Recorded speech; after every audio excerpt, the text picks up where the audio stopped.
So once again, wholeheartedly and warmly welcome to the Women in Leadership Summit 2026. Tonight, we gather under a theme that is as practical as it is powerful. Give to gain, power, purpose, and economics of inclusive leadership. So I'd like to take us back for a second. Majority of us in this room for women in our midst. I'd like to recognize Mrs. Chinedu Akpata, who is the Managing Director of Akpata Skymark Partners Limited. The Senior Partners of the Africa Law Practice and NG & Co. ALP, Mr. Shupo Shosare, SAN, and Mrs. Oinka Badejo, Okusaya, SAN, and Mrs. Ibi Ogumbi. Let's put our hands together for them. Mrs. Adeze Agwele Kalu, who is a member of the Presidential Task on Petroleum Reform. Let's put our hands together for her. A representative of the Executive Governor of Kwara State. Let's put our hands together for them, please. The representative of the Executive Governor of Kaduna State. The representative of the Honorable Minister of Women Affairs, and the representative of the Head of Service of Lagos State. Let's put our hands together for them. So I'm almost done with the recognition. As we know, events like this don't just happen overnight. Organizations come together and decide that events like these are important. And I think it's important that we take a minute before we get started to recognize our very special and able sponsors and partners. So I would like to, and please, can you please give them a round of applause as I mention our sponsors, as we wouldn't be here without them. So let's put our hands together for MTN Nigeria, FTNB PLC, PwC Nigeria, and the chairperson of Lagos Economic Summit Group. Last but definitely not least, let's put our hands together for Ime Enang, the CEO of the Conversationalist Limited. And of course, to every single person in this room for being here today, please clap for yourselves. So it is my distinct pleasure and honor to invite our first speaker to the stage. He is one of Nigeria's most distinguished reputational and corporate communication strategists with over 30 years of experience and reputation in leadership spanning telecoms, banking, including senior roles at MTN Nigeria, Fidelity Bank, and GBA. She's a trained lawyer and a board leader. Please join me in welcoming Mrs. Olufunmilayo Fumi Onajide, who is, as I mentioned earlier, the chairman of Brooks and Blake Nigeria Limited. Let's welcome her onto the stage as she prepares to give us her remarks.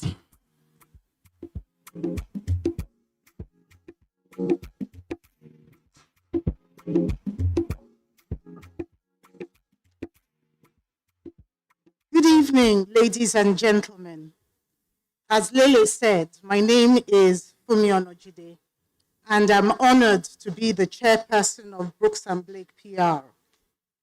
Let me begin in a slightly different way by taking you back to how all of this started. This summit, it didn't begin as a grand plan, or a formal proposal.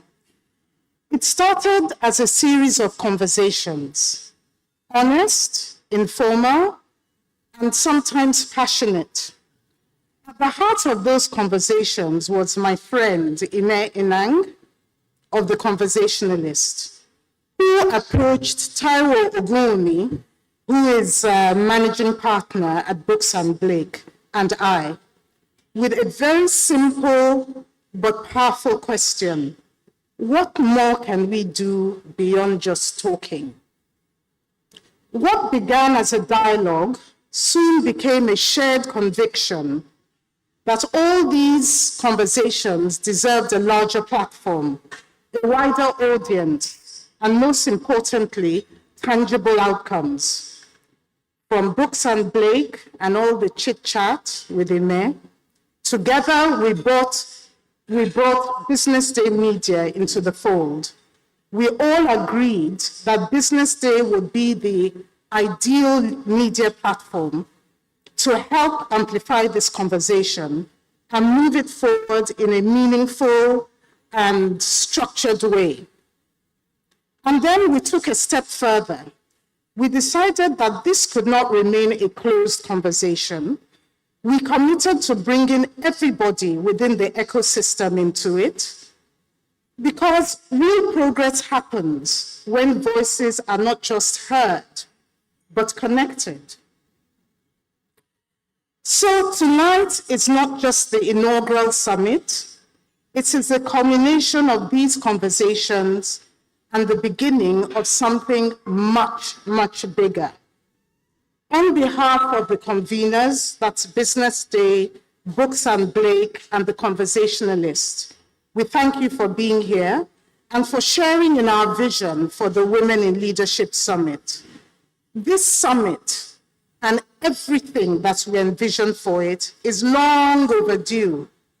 We still live in a society, whether we like it or not, whether we admit it or not, and indeed a world where influence and power structures have largely been dominated by men, and where traditional roles have limited the full expression of women's potential.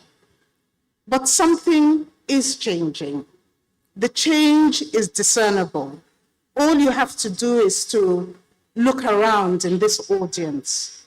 Across industries, finance, law, telecommunications, manufacturing, oil and gas, medicine, architecture, technology, women are not just participating, they are rising, they are leading, and that rise is really accelerating.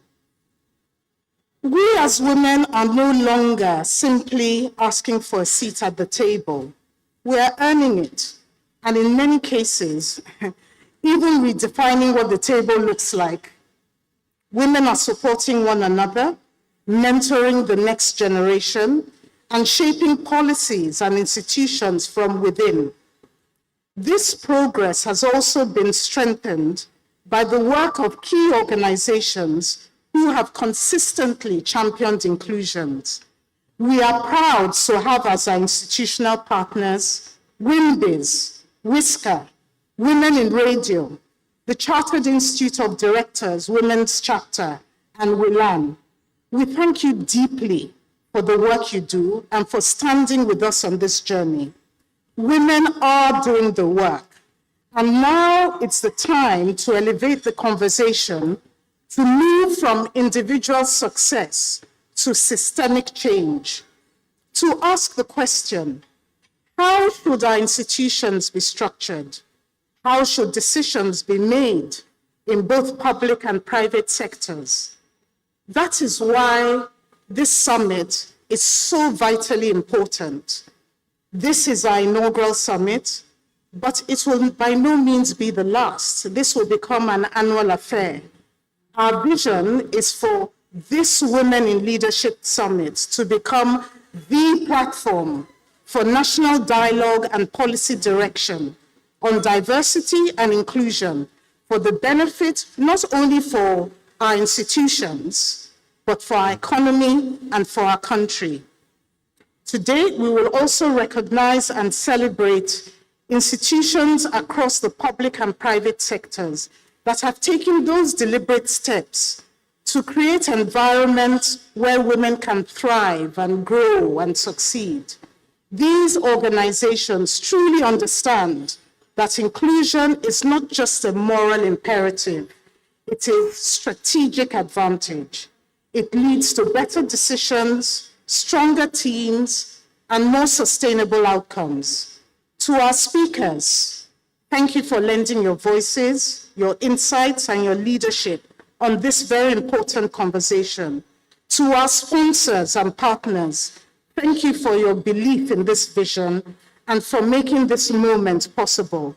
And to everyone tonight, thank you so much for being here and for being part of this movement and helping us turn this conversation into action. So I hope you have a highly enjoyable and inspiring evening. Thank you. Thank you.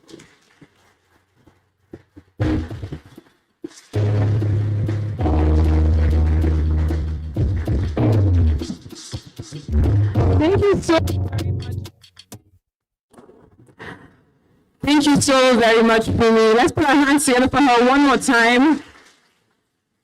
It truly is beautiful to see the power of partnerships, and I truly look forward to seeing what this partnership brings in the coming years. So thank you very much, Fumi, for that. So speaking of partnerships, I would love to invite Nike Alao, the Deputy Editor of BusinessDay, who is representing the publisher of BusinessDay, Mr. Frank Agdegun. Let's put our hands together for Nike Alao, the Deputy Editor of BusinessDay Media, who will join me on stage and give a keynote remark. So let's put our hands together for her, please, and encourage her as she makes her way to the stage.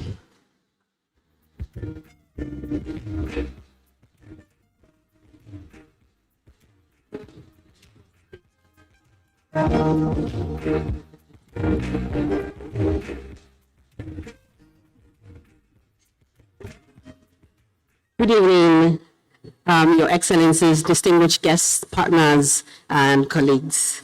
It is our greatest pleasure to welcome you to the Women in Leadership Summit 2026. I would like to start by acknowledging the leadership, the robust leadership in this room. It's a diversely rich and vibrant space. You are most welcome.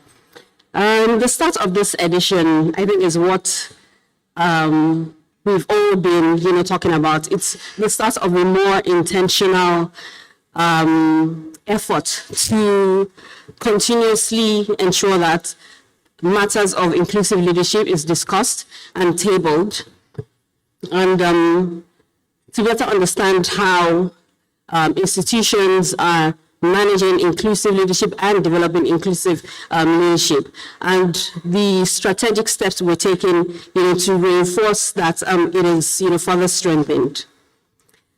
This summit is about inclusive leadership and how it works in practice, how talent is recognized, and how organizations are making conscious efforts to position themselves for long-term success.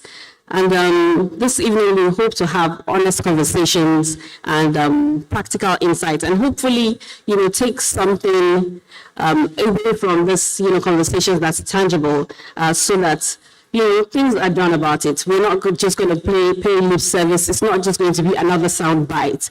The goal is to actually, take actionable steps to implement the conversations we're having in this room.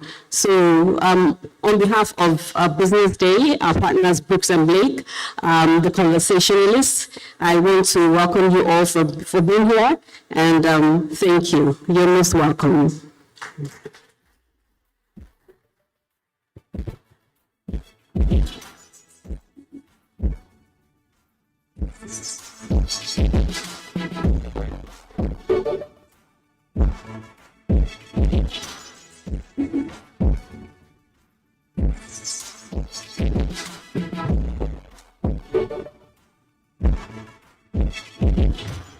Thank you so very much, Nike. Let's put our hands together for the Deputy Editor of BusinessDay.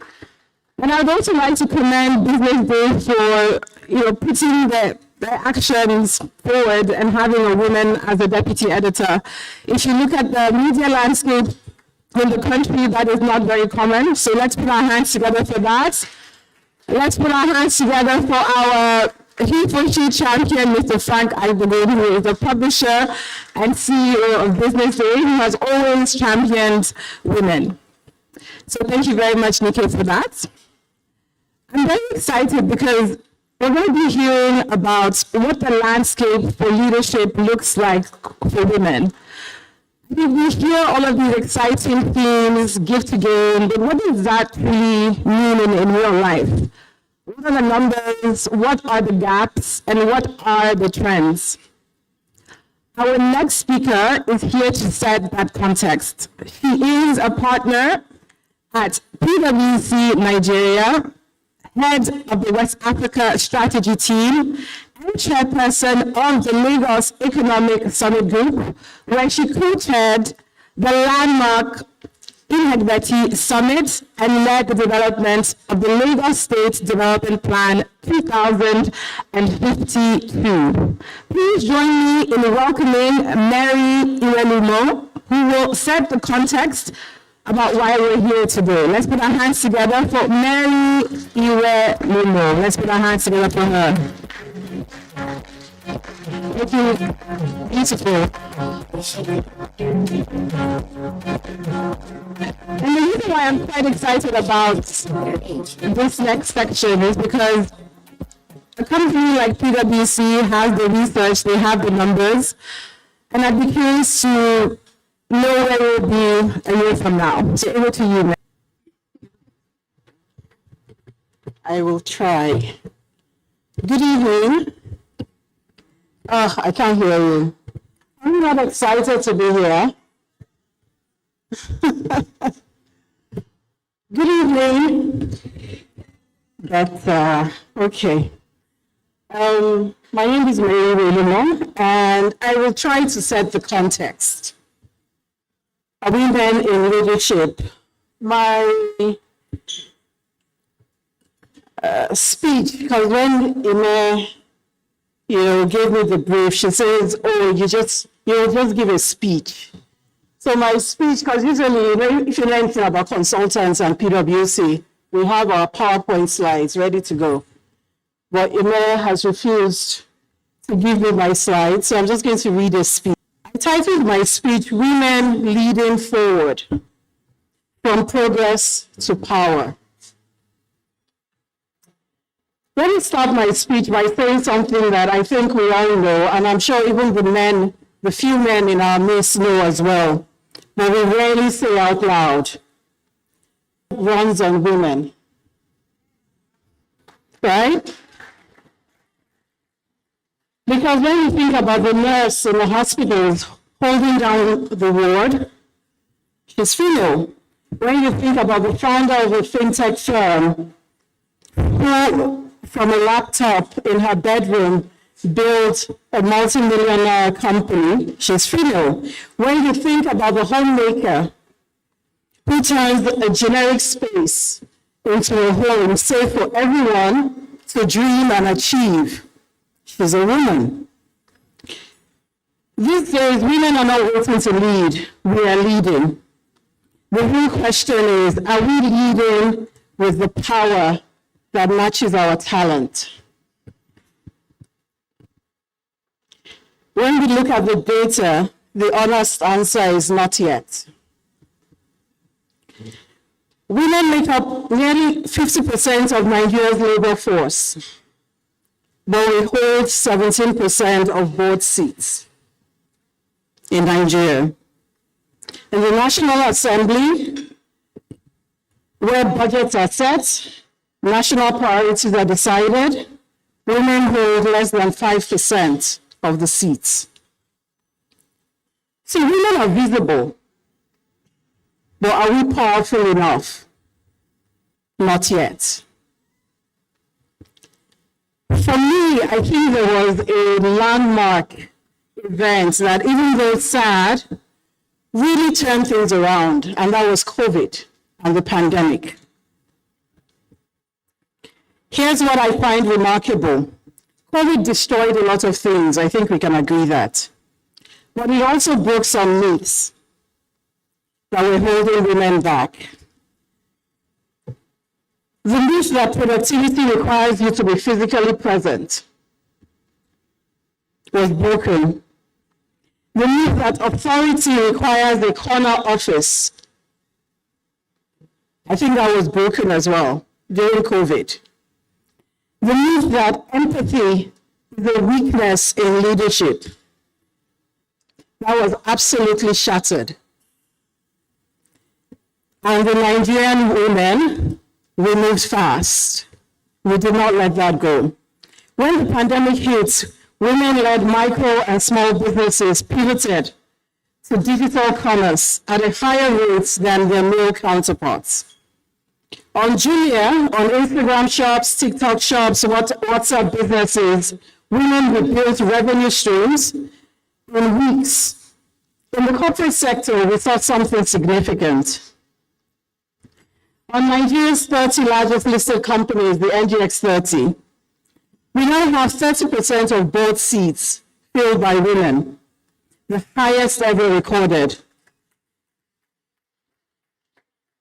That did not happen by accident. It happened because institutions, and let's admit it, the male folk in these institutions, saw that diverse leadership delivered results. Saw that empathy wasn't a weakness anymore. Saw that being human was not. MTN Nigeria, Guarantee Trust, Access Holdings, these are some organizations that invested in women leaders, and who continue to outperform their peers in terms of resilience, particularly during the COVID years. So yes, progress is real, but progress is real, but something is still broken. And what is broken?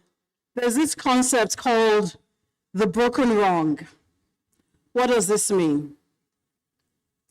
This refers to a situation where women advance well through graduate school, early careers, through middle management, but somewhere between manager, director, and the boardroom or the C-suites, disproportionate numbers of us fall away.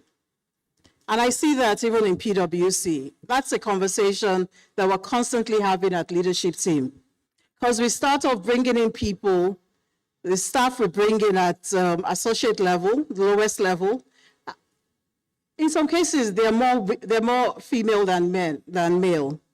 But as we move up to director and then to partner, we're looking for women, right? Why does this happen? Right?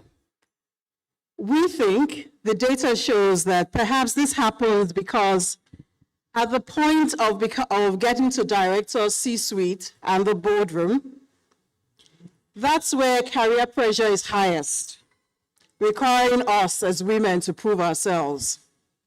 But with that happening on one hand, that's where family responsibilities also peak. So in Nigeria, women still perform over 70% of unpaid care work. We are raising children, caring for aging parents, managing our spouses and households, while also being told to lean into our careers. I also think that of the organizational systems in which we are forced to thrive as career people offer the least flexibility. In other words, the systems are typically not suited to adapt to our needs. So my take is a small number of women at leadership levels is not a pipeline problem. It's a system design failure. The system was not built with our lives in mind. And that is not a reason for despair. It's a design brief. So as women leaders, this is our opportunity to build the systems for our lives. Because I know that looking around, I walked in looking at the faces. Some I see on TV, some I see on the pages of newspapers and magazines, some I've read about. So I know the caliber of leaders that we have in here. So I say again, this is not a time or a reason for despair. This is a design brief for us leaders in the room. Because like I said, something happened post-COVID or during COVID and post-COVID. And I think that there are 3 shifts working in our favor as women that make me optimistic for us going forward and know that we can design those systems. The first shift that I've noticed is leadership is becoming more human. Organizations are desperately searching for people right now who can build trust across teams, navigate ambiguity, hold people together even under pressure. These are skills that we as women have been developing our entire lives. They come natural to us, often without being credited for them. That era is ending. These capabilities are now our competitive advantage. The second thing that happened that COVID accelerated is technology rewriting the rules of power. AI and digital platforms are removing gatekeepers. A woman in Kano can now access global markets.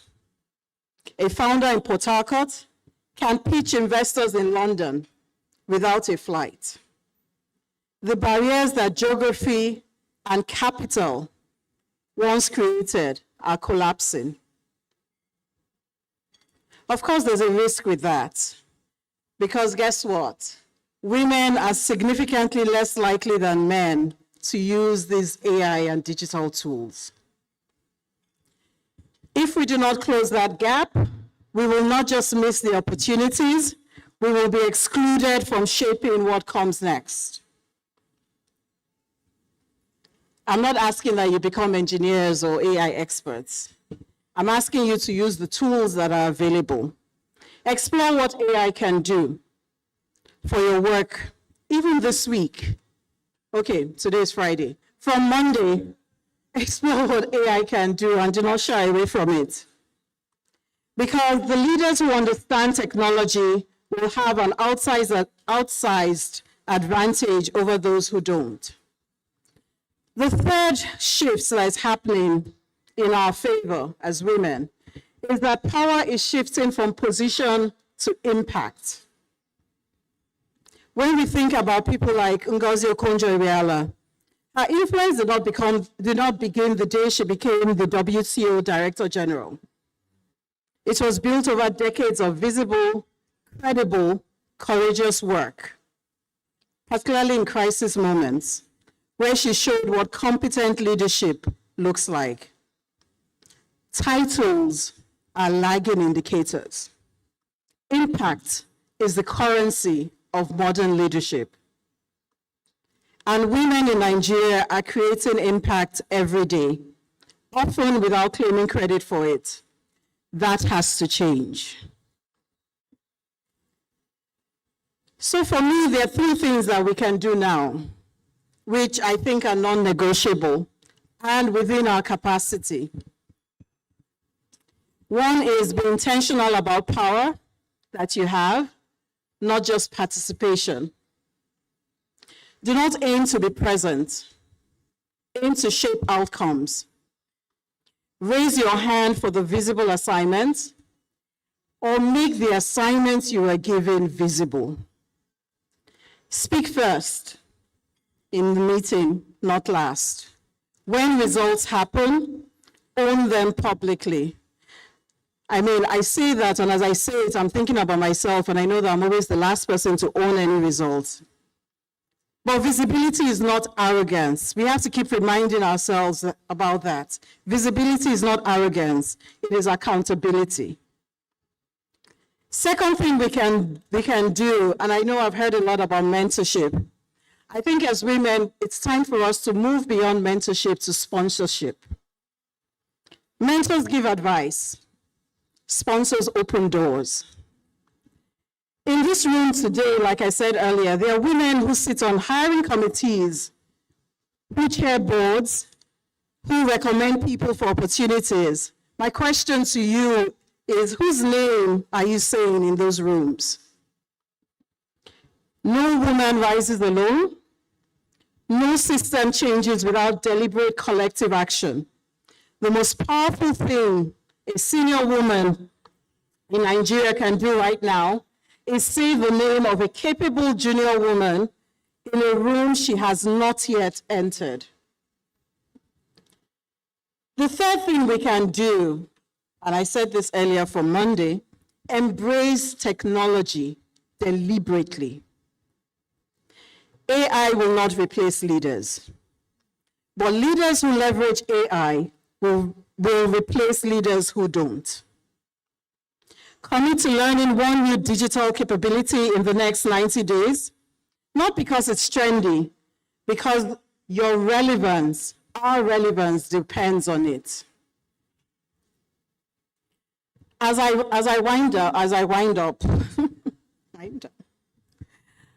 I want to close with something that goes beyond strategy, which I've been speaking about.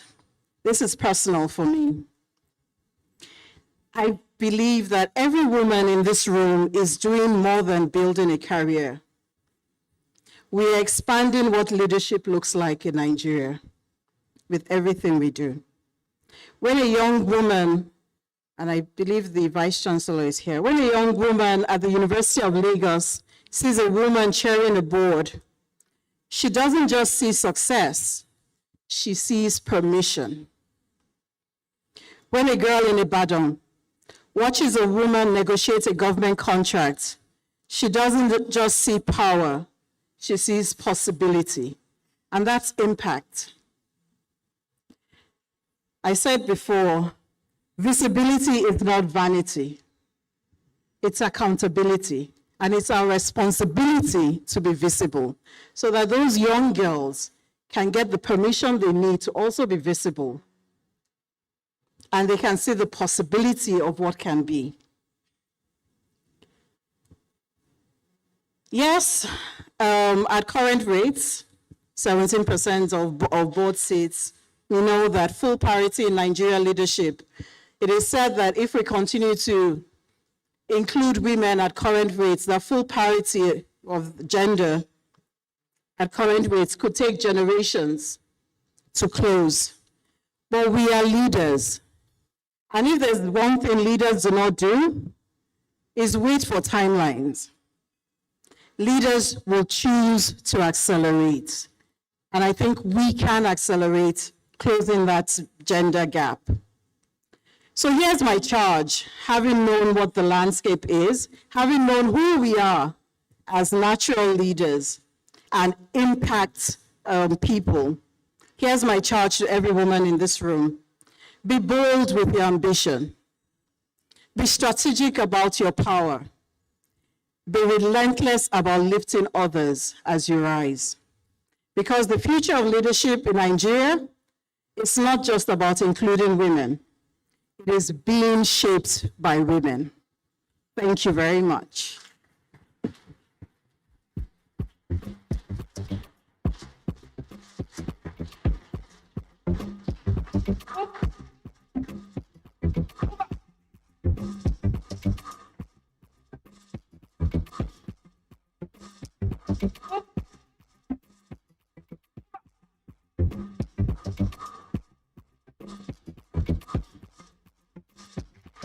Yes, let's put our hands together for her. That was such an inspiring and exciting speech. There's a couple of things that I got from that. I think you said a couple of things.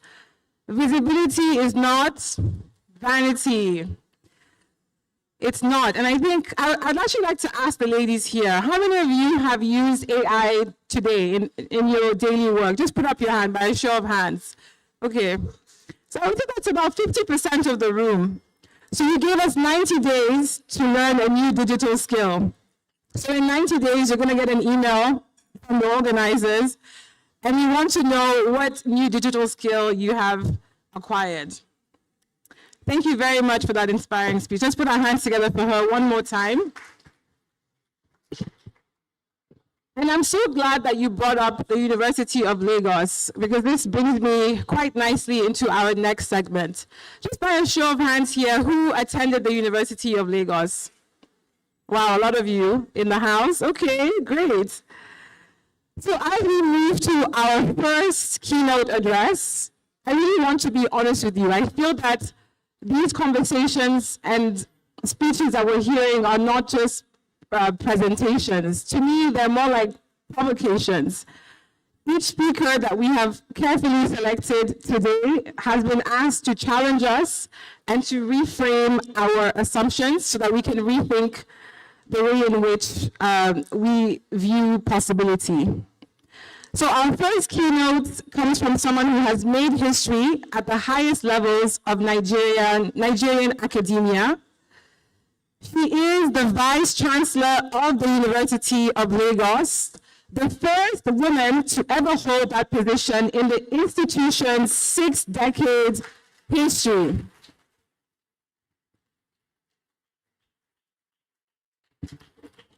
A professor of medical microbiology, WHO consultant, and author of over 142 academic publications, and the officer of the Order of the Niger.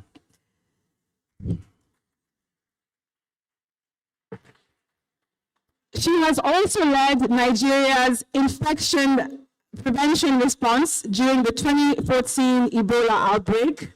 Let's give a very, very warm welcome to Professor Folashade Ogunshola, OON, FAS, as she makes her way to the stage.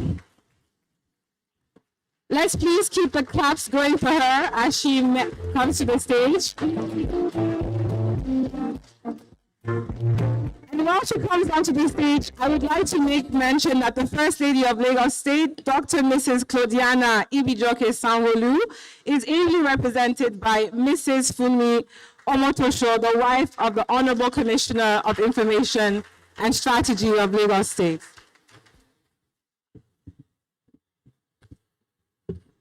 Good evening.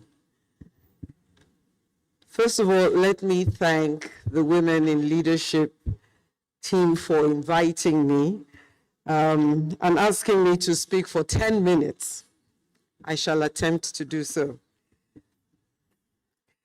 I'm going to try and share some of my experiences in this leadership journey. Let me say, like many women, this was not on my plan. It was not on my agenda at all. We have over 300 universities in Nigeria, and less than 10% of them, the private universities. Of the top 5 universities, I'm the only female vice chancellor. But this is not because there are no competent women. I was going through some statistics some time ago. At the level of lecturer 1, lecturer 2, senior lecturer, the proportions in terms of gender is almost 50-50. But by the time you get to professors, and I was really shocked because I thought there were many professors that were female, it falls to about, I think maybe 1 in 10 or something like that, something really ridiculous because I thought there were many female professors. And so by the time you get to the vice chancellors, right now it's about 10%, but for the first 50 years, I think it was like 1%, with Professor Grace Alele-Williams being one of, being a lone voice for a very long time. So I've been asked to speak on purpose-driven leadership in a complex world. Let me say the world today could not be more complex. Wars, the values that we hold dear seem to have disappeared. It has become fights for the for survival of the fittest. Every value that we have held dear, that we grew up with, is now, it can be sold on the altar of its business, or it's what we need to grow. And individualism has become more or less the norm. The countries we thought were democratic are showing more fascism than democracy.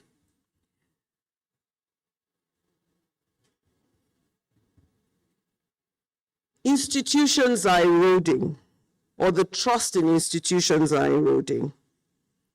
And technology is redefining work and relationships. And this trust in institutions is not helped by social media. In a world where information is without context and everything is a soundbite, and people feel free to comment and share what they really do not know the whys, or or whether it's been taken out of context. So we're living in a world where trust is such a difficult thing to.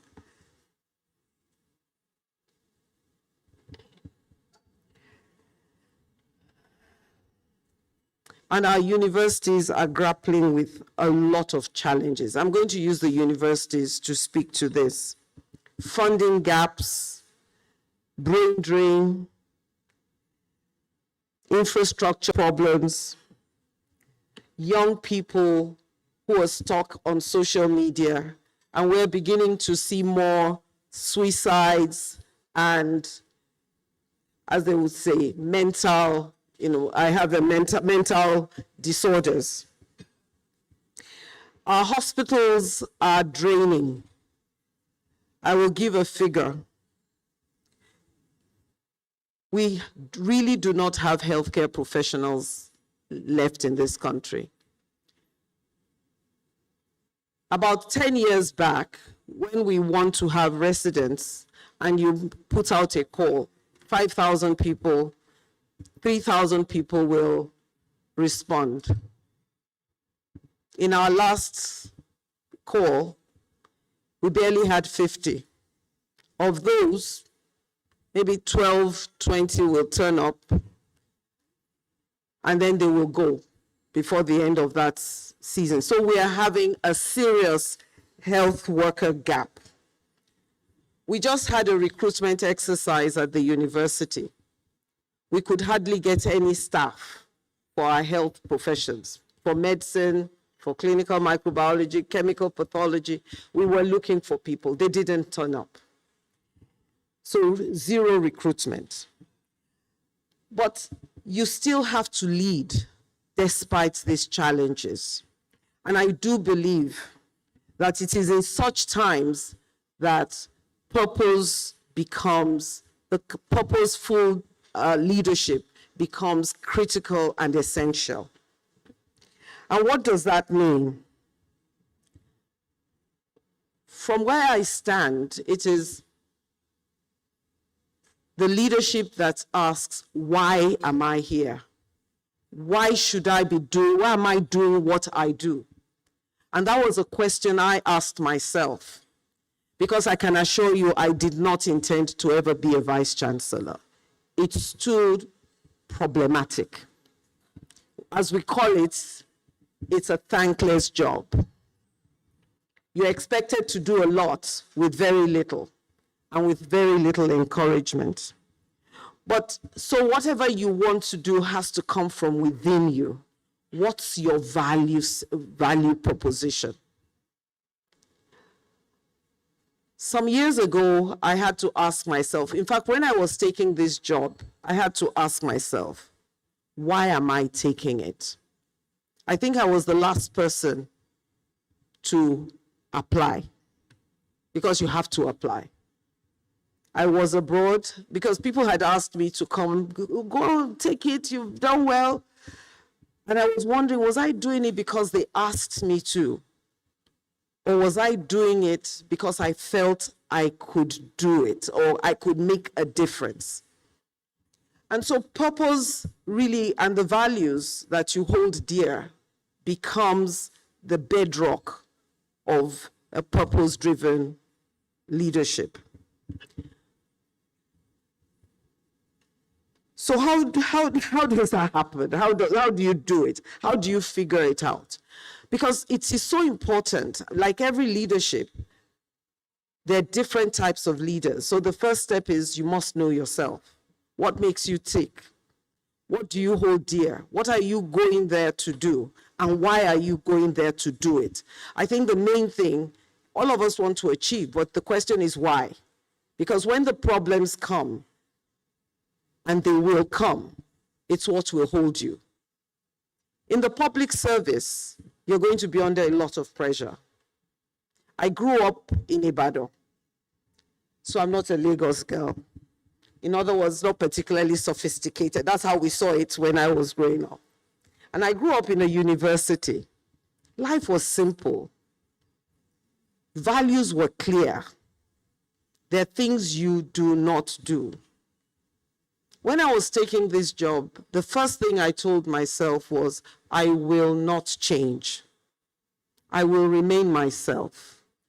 That's one. Two, the values I hold dear, I will have to hold on to them. But at the time I was saying that, I didn't know how difficult it would be. I also had a vision, which was also centered on my values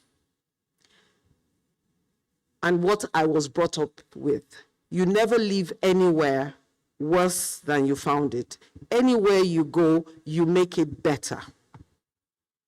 And better was not necessarily about money. It was about what impact did you have on the lives of those that you are working with. So how do you maintain those values? Because you need support. The first thing is that you must surround yourselves with people of similar values, because the decisions you will have to make sometimes are not popular at all, but they are the right ones. You need people who will say, don't worry, we're standing beside you.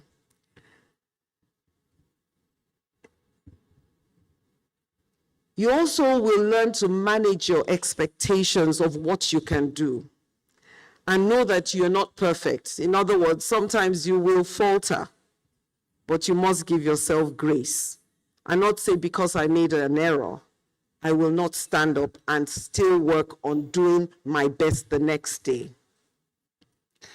But the most important thing about purpose-driven leadership is that it is about service.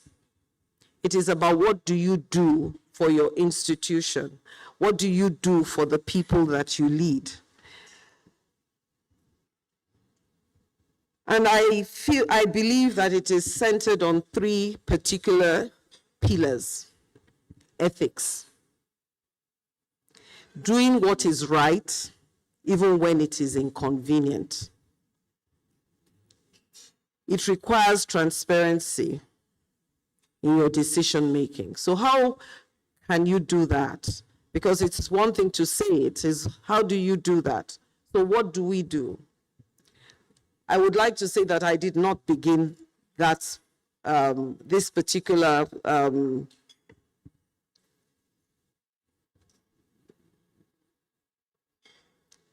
way of doing it. But what we do, is that there's no decision that I take that is not taken with my management team. So that anything I'm doing, at least 10 people know. That makes it a little more difficult to be underhand, especially when you've surrounded yourselves with very ethical people.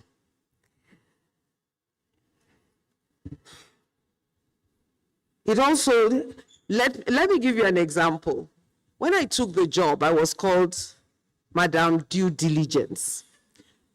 It was not a compliment. It meant things were slower, because if you just take the decision and do it, it works faster. It was actually derogatory, Because if you follow due diligence in public service, you will recognize that public service is not, a lot of the processes are not for efficiency. It's more about process and making sure the right thing is done at the right time. So there were a lot of people benefiting from the chaos and who would have sabotaged, who would enjoy the system to continue. So we started the Madam Due Diligence. Everything had to, then we had to find ways to ensure that that worked fast. So everybody comes to the table. Everybody that needs to be part of that due diligence did it. So you would go and do the work, and then we all meet and have a conference call. Otherwise, it could be going between tables for the next 3-4 weeks. So anyway, we got past Madam Due Diligence, and because we had the people who shared the same values, iron sharpeneth iron, and so initially it was a bit, because there was lots of a lot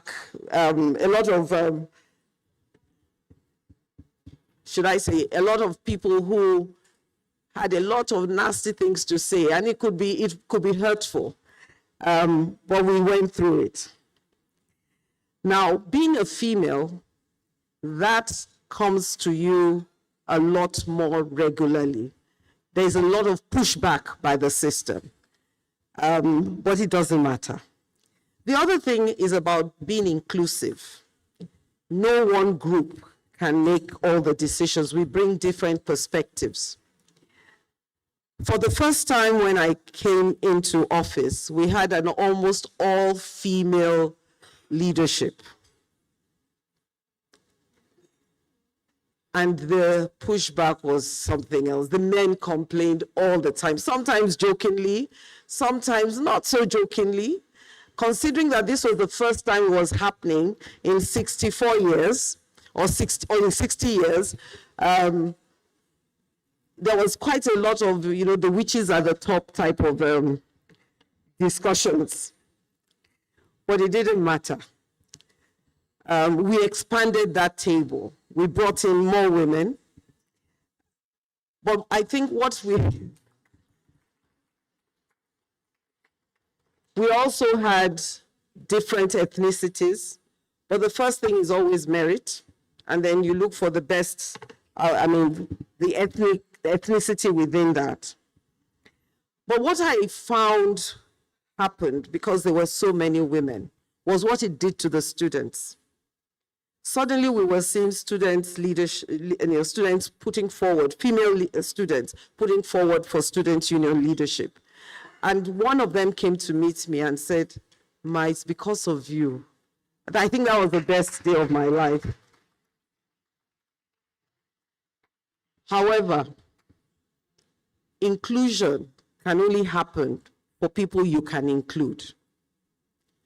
One of the things that has certainly shown in academia is that we do have many females as professors. We have them as deans. However, they don't step forward for the more, should I use the word, difficult leadership roles. It struck me one day, there was a vacancy for the governing council. And we were at Senate. It's by voting. No woman put herself forward. I was looking at these very competent, strong women. Nobody nominated them, and because you have to work for that nomination. What I found was that as women, we really do hate, being seen to be, working for the same person, me also, because that was part of the challenge at the beginning. So I'm going to say a few things that we have done since then. And so I made up my mind to intentionally start to mentor women in the university. When we started, we brought WIMBIZ into the picture, and we took out quite a number of female staff on leadership, and quite a number of people were here who, let me tell you that the men were jealous. Oh yes, oh yes.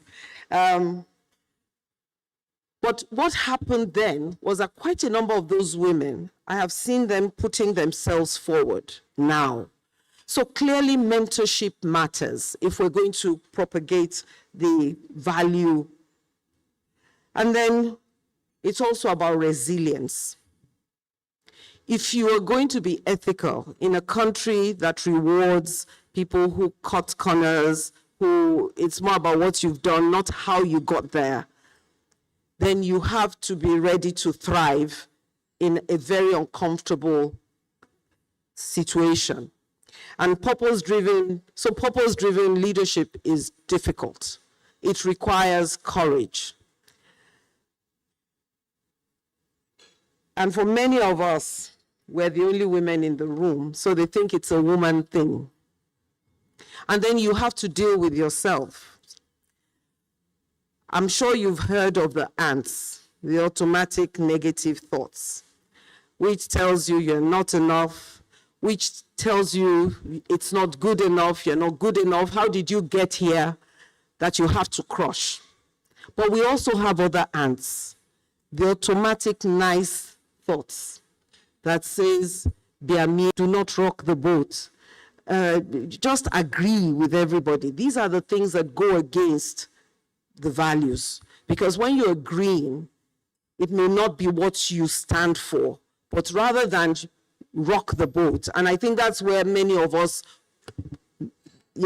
get it wrong. It's easier to fight your negative thoughts, but in trying to shrink into the space, in trying not to rock the boat, we get it wrong.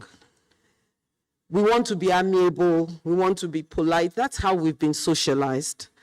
And it can be very, very difficult.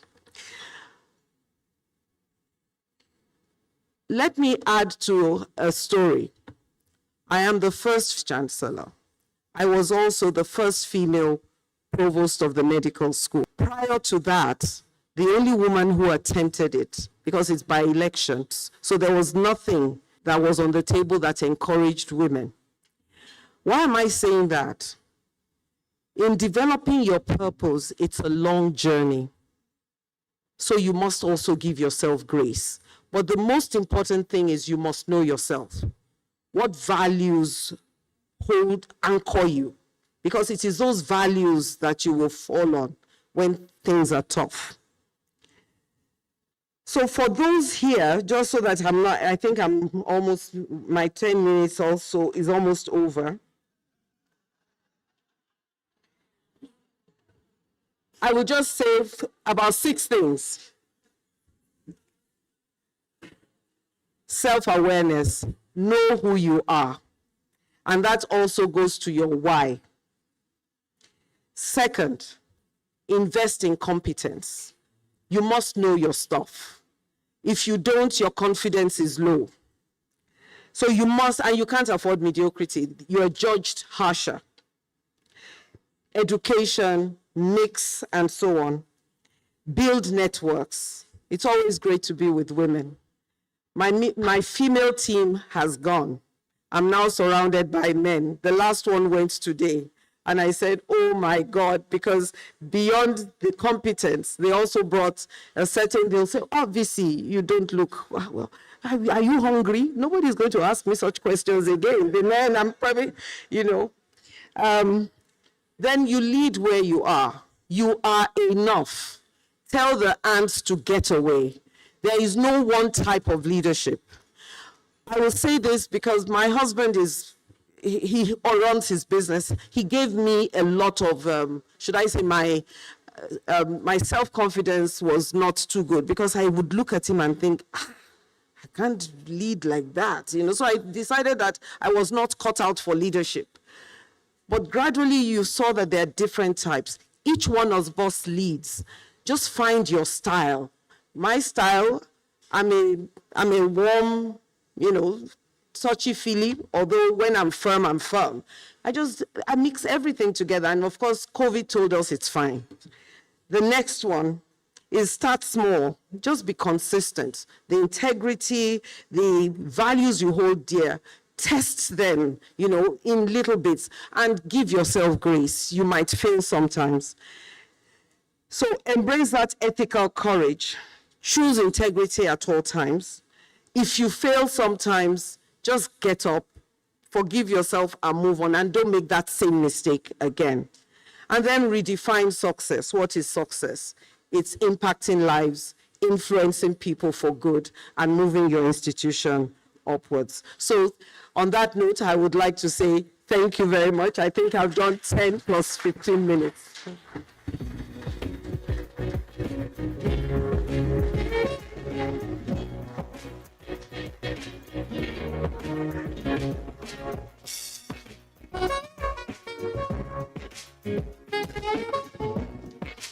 Please let's put our hands together for Professor Folashade Ogunshola, the first Vice Chancellor of the University of Lagos.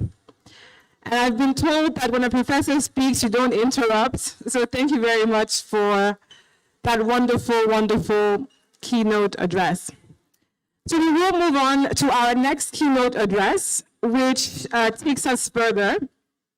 The person who will be giving this address is the chair of the board of directors of the Africa Finance Corporation, the continent's premier infrastructure solutions provider.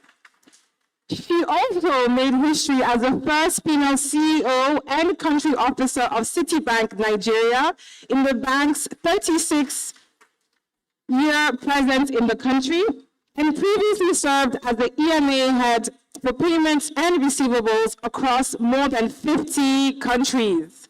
Please help me in welcoming Ileti Samuel Ogbu with her keynote, Power Reframed.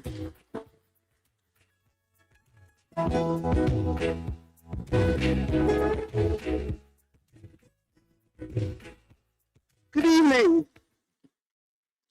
Good evening, ladies, and the few gentlemen in the room, very brave. Welcome.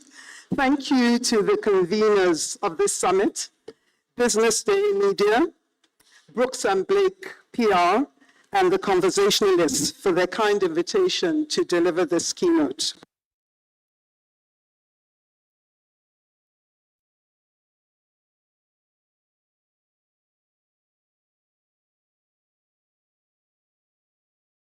You can't hear? Okay, you can now. The topic of this keynote is Gift to Gain, Power, Purpose, and Economics of Inclusive Leadership. This topic is very timely given that we're here to talk about today and all the strides that have been made by women, particularly in the workplace in Nigeria. It's also a topic of personal interest to me because through my 36-year banking experience, I have seen firsthand many of the conclusions I will share with you tonight. I'm going to cover inclusive leadership and its linkages to good governance and the impact on results through building resilient, sustainable institutions and economies. Francis Assisi said that it is in giving that we receive. Winston Churchill said, "We make a living by what we get. We make a life by what we give." These quotes imply beneficial outcomes for both giver and receiver.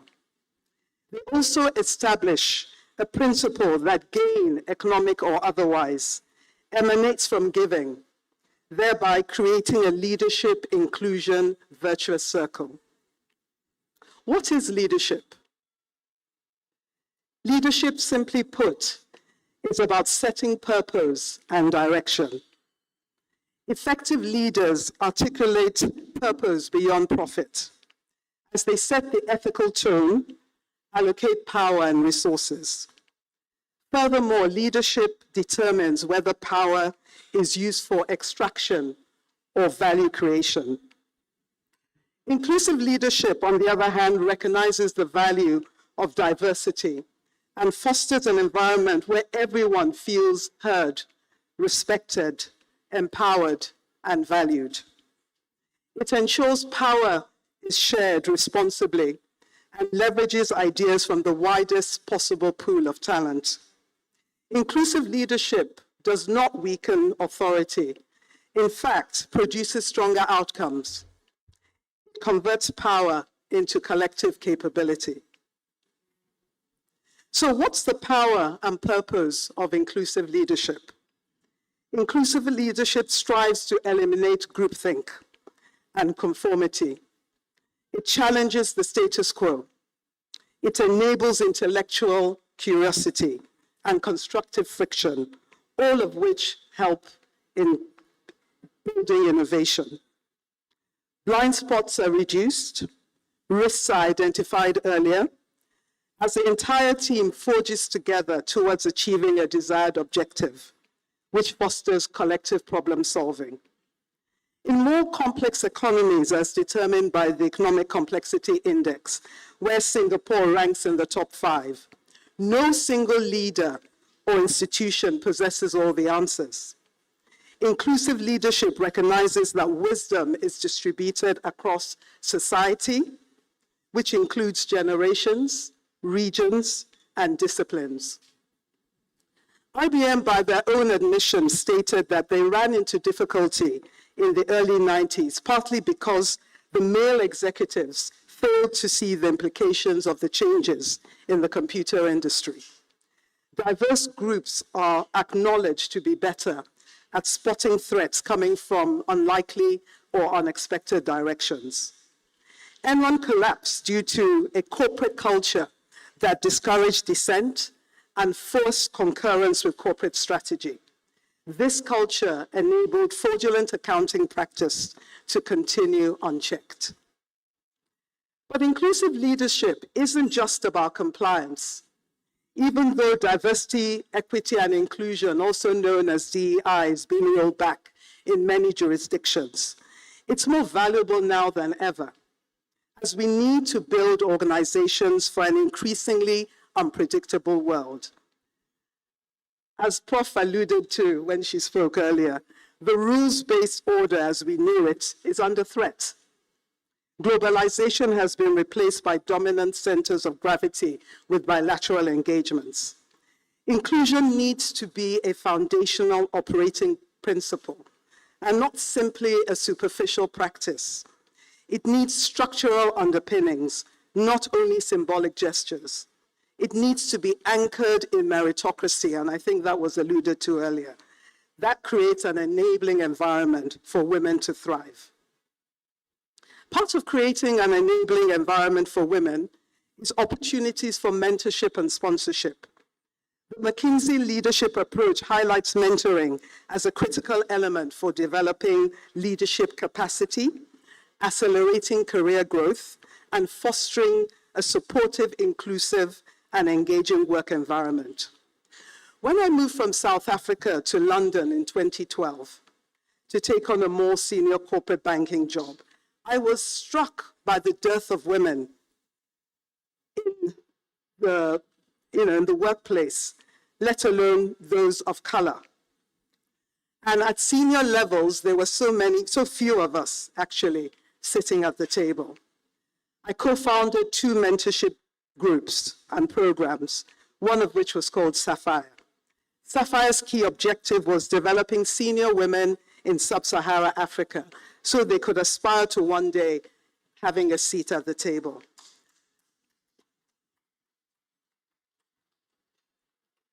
The Sapphire mentorship program proved to be a success. It not only helped to develop the next generation of senior women in Africa, but it was expanded to the Middle East also. I was the beneficiary of formal mentorship, which I paid forward by co-founding one.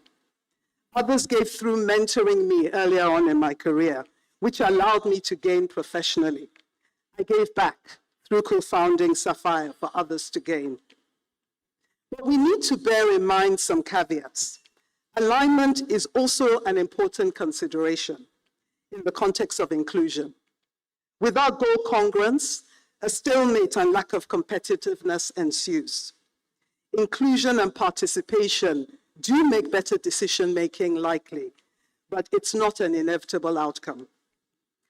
We also need to be careful that inclusion doesn't lead to tokenism, political correctness, dilution of mission, lowering of standards, compromised delivery. Inclusive leadership can create agility in crisis situations, but it can also lead to inertia, which can deepen the crisis. It's important that good governance overarch inclusive strategies. So what is the role of governance? Resilience is the outcome of better decisions and the ability to successfully navigate complexity. Better decisions emanate from inclusion through broader participation and cognitive diversity. Good governance creates the enabling environment for inclusion to thrive, and it provides the rules, accountability, and oversight that sustain leadership credibility and inspire trust. Conversely, the erosion of trust weakens governance and ultimately undermines economic performance. Trust is one of the most important forms of economic capital. So having touched on the power and purpose of inclusion, we now focus on the upside, the economic benefit. Inclusion makes business sense. An organization that better reflects the client demographic has a better understanding of the environment they operate in.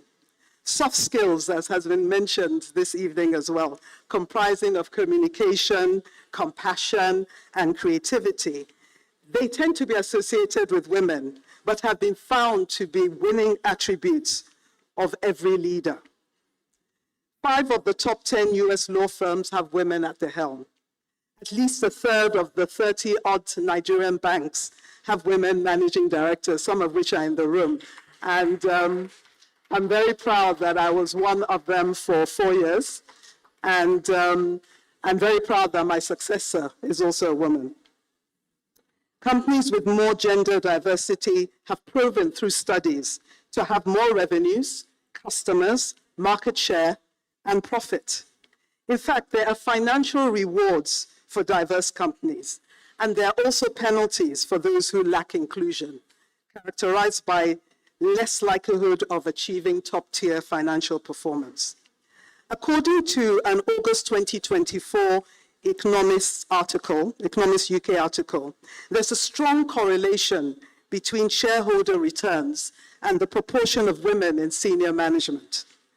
Though a causal relationship wasn't established, it concludes that a corporate culture which fosters women's careers also enables profitability. Purposeful, inclusive policies don't only apply to organizations, they apply to governments and economies too. Inclusive economies are more diversified from an income and human capital perspective, with less volatility and social tension experienced.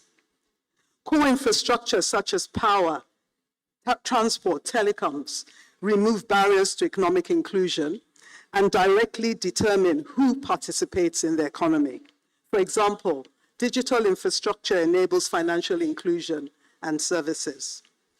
The Africa Finance Corporation, AFC, links infrastructure to impact. For example, industrial platforms move economies beyond raw materials and just exporting them, but creates value-added jobs through integration into regional or global value chains.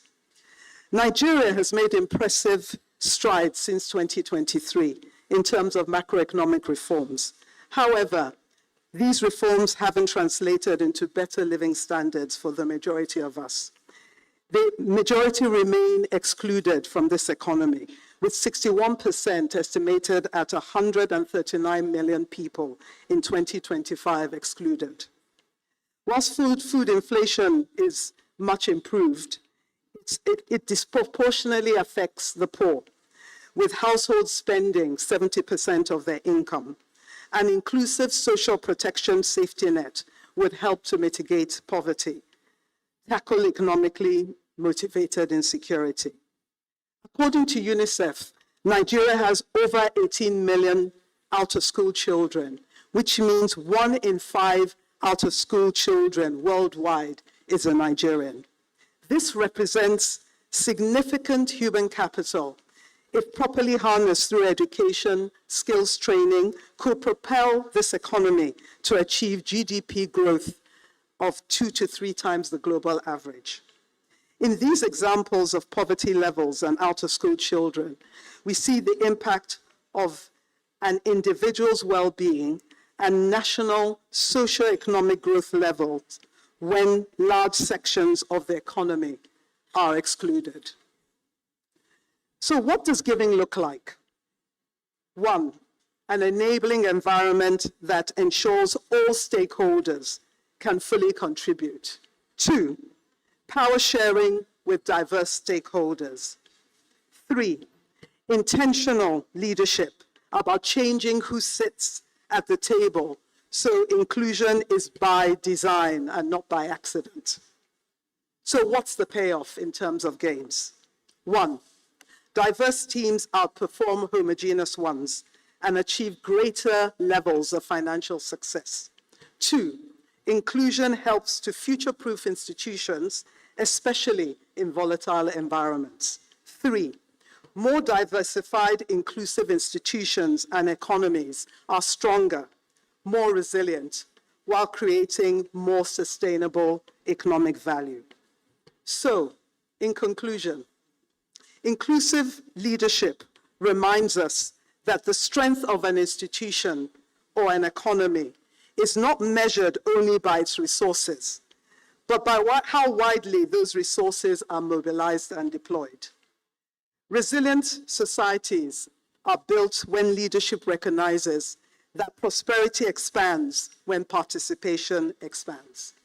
And lastly, inclusive leadership therefore becomes not just a moral choice, but an economic strategy. Once again, I thank the conveners for the invitation, and thank you for listening.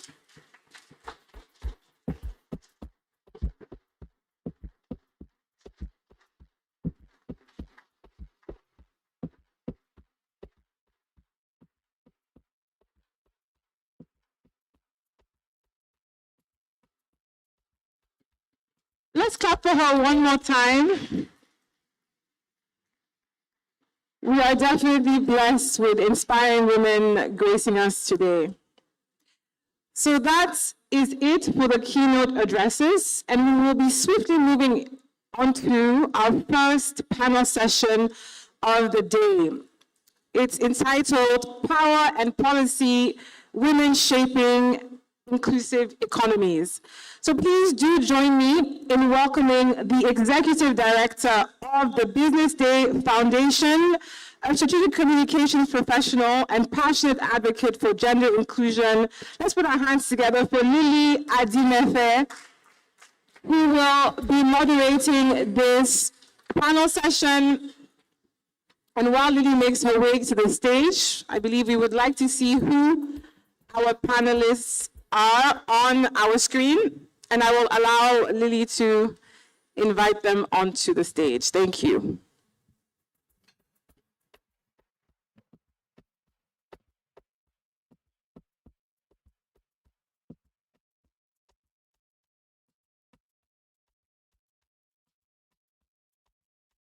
All right, good evening, everyone, distinguished guests, ladies, and a few gentlemen brave enough to join us today. If you haven't already, please just look at the person beside you and tell them how great they look. Just say, yes, something about how they look. Because I haven't seen one person who's disappointed tonight in terms of just showing up, really showing up. So well done. And please give yourselves a round of applause again. So I will be moderating the panel, Power and Policy, Women Shaping Inclusive Economies. And the focus is on governance, institutional leadership, and policy levers for inclusion. I am very honored to have with me on this panel, as we steer this conversation, Dr. Chichi Anyagolu Okoye, the Regional Director, Ford Foundation West Africa. Please join me as I welcome her.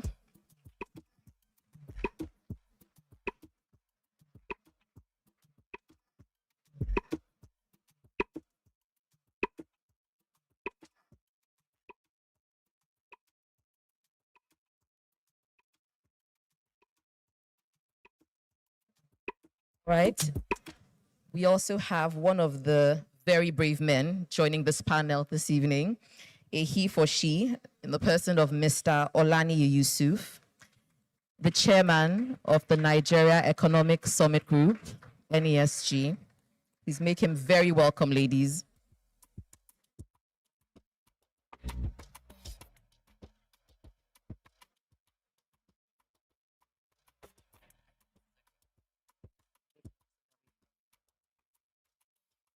All right, and we will also have joining us virtually, Mrs. Thelma Ekiyo Sholanke, the Global CEO, Women for Women.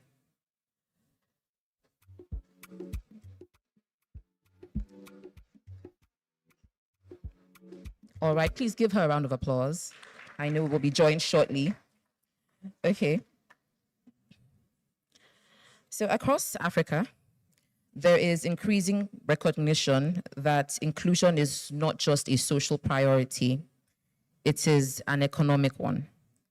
And global estimates suggest that closing the gender gap in labor force participation and productivity could allow for trillions of dollars to be added to GDP.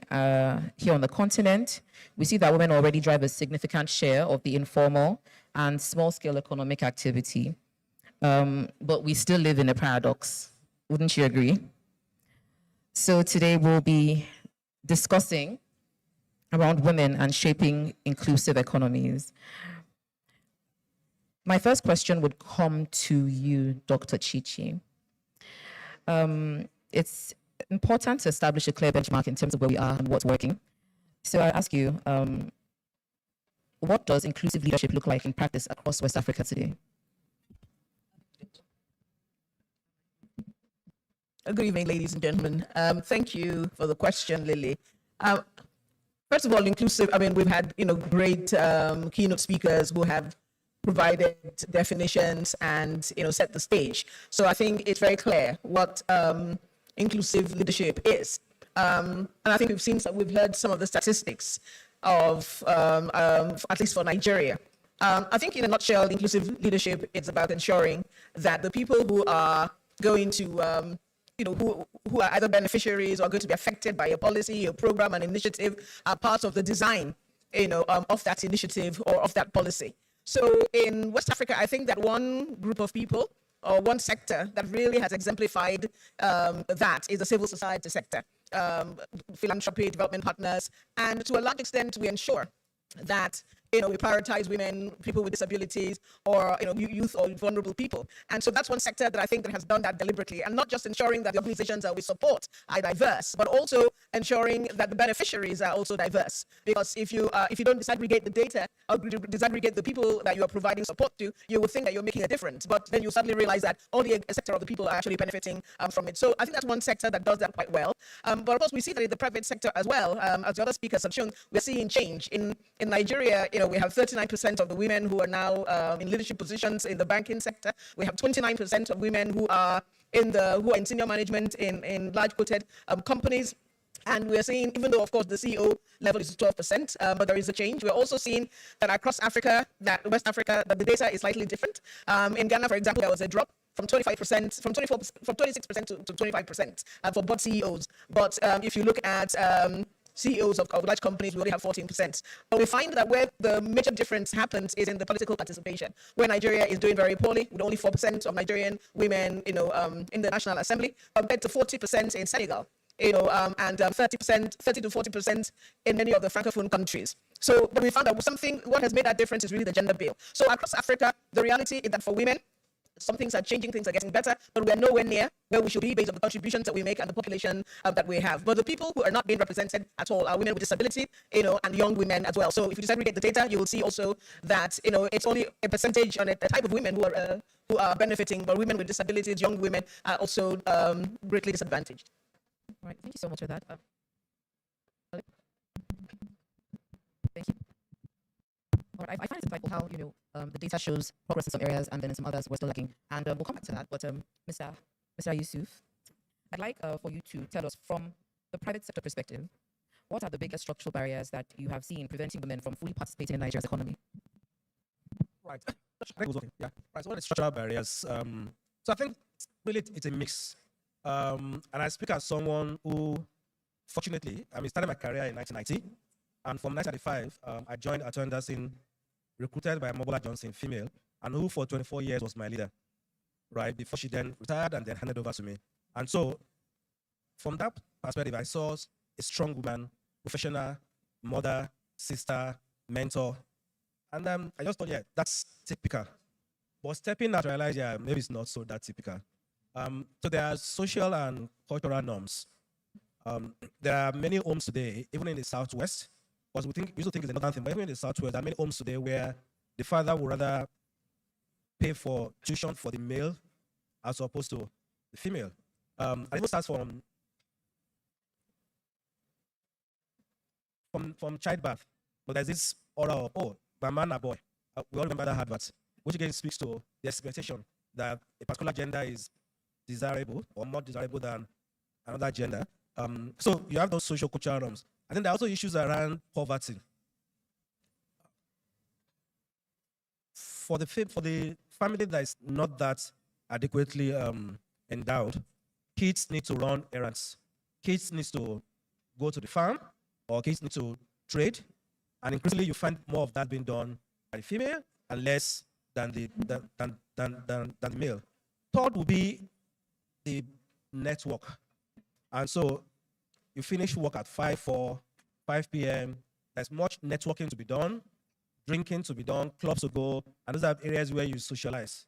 And society frown at certain places, or seeing women in certain places, seeing women in certain circles where they socialize. Now, mercifully, for every club, there's a Rotary or a Lions that's more inclusive. But that is not in all cases, not in all local governments, etc. So you have that. I think there also are some legal barriers. The number of those have been addressed. Right? There are organizations where maternity leave is only 3 months. But recently, we're having more organizations where maternity leave is 4 months, 5 months, 6 months. And some progressive organizations have also had paternity leave. So that is helpful. But beyond those, really, it's what kind of structures have you also provided to support the pregnant woman? Yeah? From simple things as how close is her pack to the office and how much work they need to take. So you have those legal barriers. You have the social cultural norms. And if nothing else, what happened in Delta State of recent, for me, was just a stark reminder that there are institutional barriers that are cultural, deeply cultural, that still separates both gender in terms of access to opportunities. Now, so I sit on the board of WIMBIS. I know there's a gender and equal opportunity bill that has been there for over a decade. Now, the Not Too Young to Run bill was passed within 4 or 5 years. But the gender and equal opportunity bill has been there for over a decade. And I think speaking to, I'm not sure that was Mary's speech or Prof's speech, the fact that you have less than 4% women representation in the National Assembly makes it not to be so much of a priority. Now, how would that be solved? Such that women can have same access as men. And so you also have those legal constitutional barriers. But I think you can dimension the private sector to those that are multinational and those that are local. Those that are corporate and those that are less corporate. But multinationals, I think the direction of travel is fine. And largely because DEI is set globally, even though there is a certain country that is joining us back now. But for those that are less corporate, for those that are domestic, where you struggle to separate the individual owner from the company, I think there's still a lot of work to be done to create the right environment that will allow women to thrive. Thank you so much. You can clap. Yes, that was really insightful. You spoke about social cultural norms, institutional culture and policies, and then even dimensioned it a little bit for us. And that brings me to my next question, Dr. Chichi.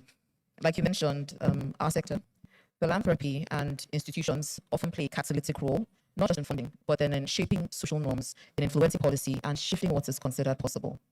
So how can philanthropy better unlock women-led impact at scale? Thank you. As I said earlier, philanthropy tends to prioritize women. as beneficiaries. But I think one of the things that we need to improve upon is on financing women. Yeah, women get money, but if you look at the data, it shows that only about 1.9% of global philanthropy funding actually goes to women and women-led organizations. Some organizations are better than others, but when you put it in aggregate, not that much goes to women organizations. So I think that philanthropy can improve upon that. But I think more importantly is also giving flexible money, because it's one thing to give money, but the money is not flexible in a dynamic environment. It becomes, sometimes a hindrance. And that's one thing for us at the Ford Foundation that we really recognize, that it's important to give women flexible money. We have an initiative called the Build Grant, where we give 5 years unrestricted money to organizations that are partners to allow them to build their institutions, to stabilize, and also to scale. I think something else that philanthropy brings to the table is visibility and networking for organizations. For philanthropic, especially international philanthropic organizations, have a lot of network, and that's something that women groups and women organizations lack. And so that's something that philanthropy can do to amplify the work and the voices of women, to ensure that they are able to come into rooms and spaces where they ordinarily would not have come into. And I think they can also support with capacity building and skills upgrading, because a lot of women, are skilled, but of course everybody needs something. Everybody needs to have their skills improved, and so that's something that philanthropy can do as well. But we mustn't forget the fact that ultimately that the responsibility of scaling and impact is government's responsibility. It's a work of government. It's a responsibility of government to create the enabling environment for individuals and businesses to thrive.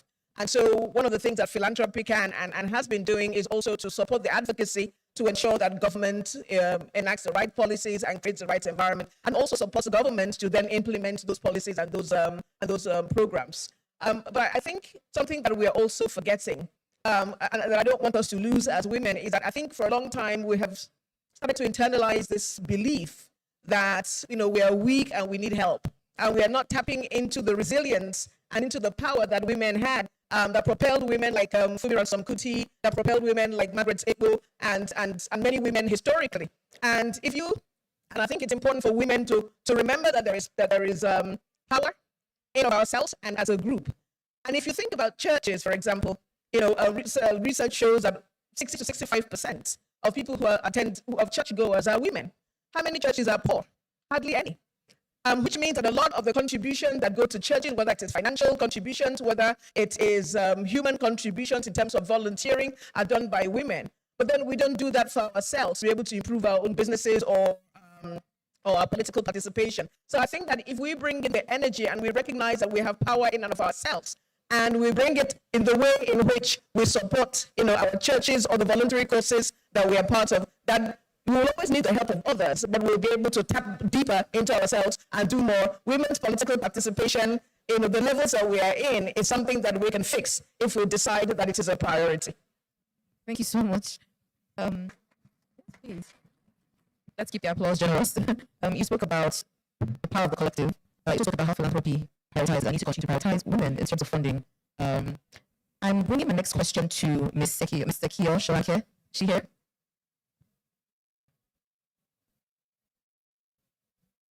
Yes, I. Okay. Okay. The question is around constraints and moving from leadership into economic participation. One of the most persistent constraints is capital, like Dr. Chichi has mentioned, especially around funding. And across emerging markets, women-led businesses face, multi-billion-dollar financing gaps. And even where capital exists, there's, access issues, which is where we then need to think about flexibility. So the question is, what structural gaps still exist in financing ecosystems that prevent women from scaling businesses, and how can they be addressed? Thank you, and good afternoon. Yes, we can hear you.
Document. Absolutely. Thank you so much. You really unpacked that. So there's lots to say. There's just very little time left, but then before we go, I'd like for everyone to just give us one answer to this question, and very quickly, briefly. What is one decision or action that could accelerate inclusion in the next 12 months? Just one. Dr. Shila, please go first. Well, I think if the gender bill, the gender inclusive bill is passed, that will make a tremendous difference to the elections next year, and that will definitely increase the number of women in the parliament. All right, thank you so much. Mr. Yusuf. Right. Perhaps there was a way the CAMA can enforce some gender balance. That's the Company Analyzed Matters Act. So that for every company that's incorporated, what balance we want to see. And if that can be done, that certainly will fast track getting women into leadership positions. All right, thank you so much, Mr. Yusuf. And Mrs. Ekiyoshalake, what's one point you think we could action to accelerate inclusion in the next 12 months? If she's still with us? All right, then I think at this time we have to actually round up this panel. So please join me in thanking panelists, Dr. Chiche Anyapolukwe and Mr. Olani Yusuf, and Mrs. Selma Ekiyoshalake.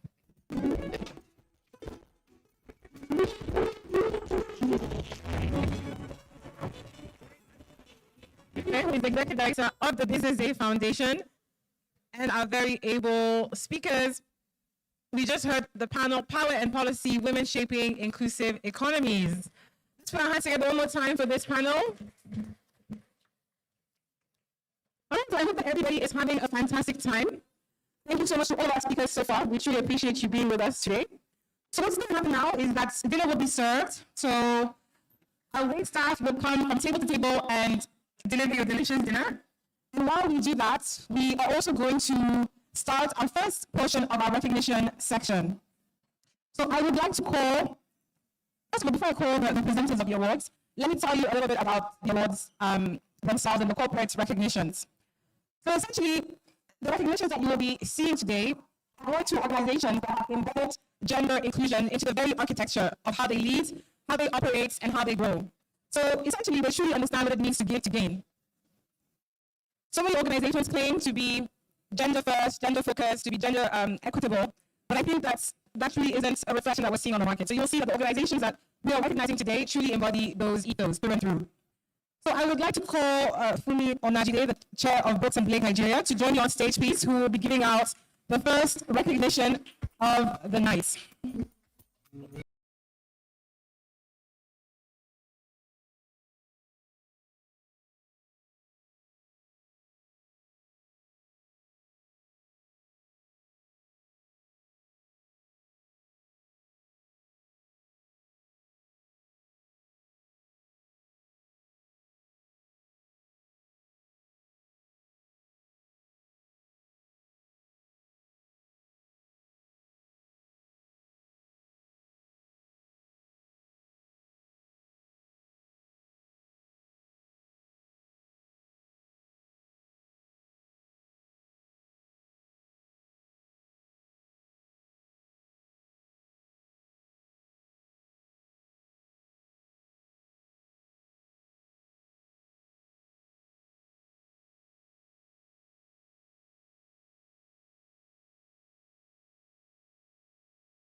Thank you, Uto.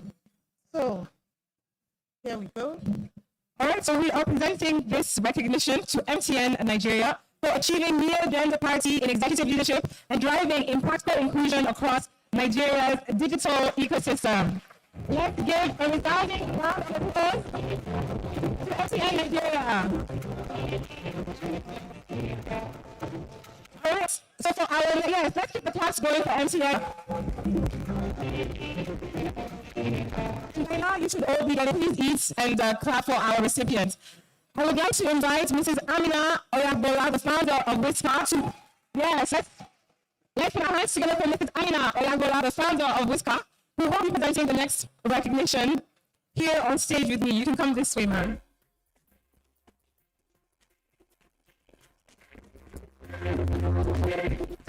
So, one of our partners tonight. Thank you so very much for being one of our partners. Would you like to say anything? Oh, thank you very much. Good evening, everyone. It's really wonderful to be here and to have been invited to an art to do this in my capacity as Whisker. But also, as I'm also a proud MTNer, former MTNer. So congratulations to MTN. Fantastic recognition and for all they're doing. So, yes. Okay. So I'm delighted to have been asked to make the presentation to FCMB PLC. And this recognition to FCMB, who I'm very, very proud to be associated with, because Whisker actually has worked very closely with FCMB, helped to facilitate and help and implement some mentoring programs. I'm going to thank them for that opportunity. But FCMB has been given this recognition for advancing gender inclusion through strong female leadership representation and empowering women-led enterprises across Nigeria's financial ecosystem. So congratulations.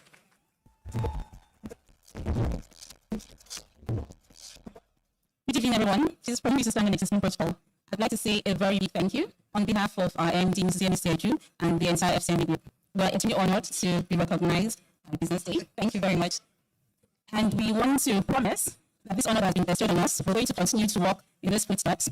And probably by next year, you'll see us receiving maybe 2 more awards. So thank you very much for the honor.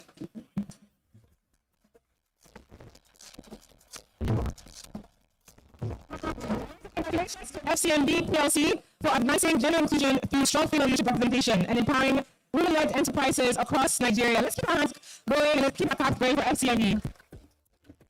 All right, so next up, I would like to invite Mrs. Hamda Amba, who is the Director at Band Merchant Bank, to give out this next award. Let's put our hands together for Mrs. Hamda Amba, the Director at Band Merchant Bank.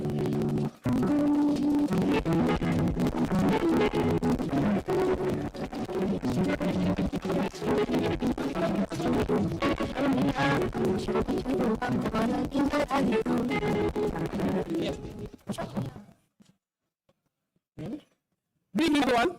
It is a great pleasure and an honor for me to be the one to present the awards to the Africa Finance Corporation. I've been involved a little bit in infrastructure in Nigeria, and I know about the great work that the AFC is doing all across Africa in providing infrastructure, defining infrastructure very broadly, and there's an understanding that provision of infrastructure across the continent will help to alleviate poverty and provide opportunities for business for everybody, and also especially for women. So I'm very happy to present this award to the AFC team today. Okay, thank you very much for this award. I have my colleagues there.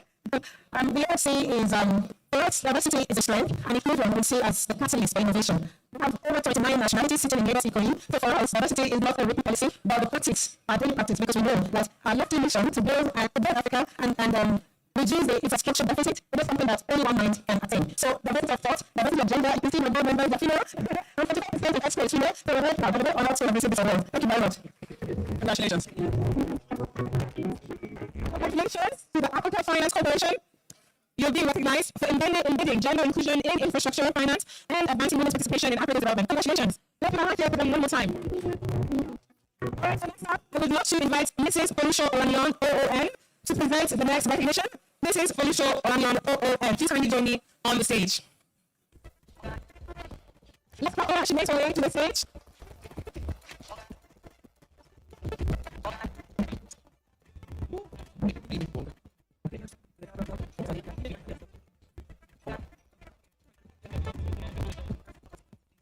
Okay. So the next award goes to Union Bank. So we're giving this recognition to Union Bank for championing gender equality through inclusive leadership, progressive policies, and sustained support for women's economic empowerment. So the CEO of Union Bank is here.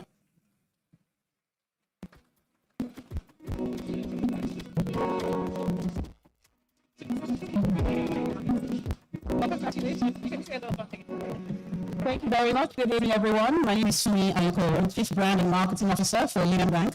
And we're very pleased to have been recognized for this in inclusion.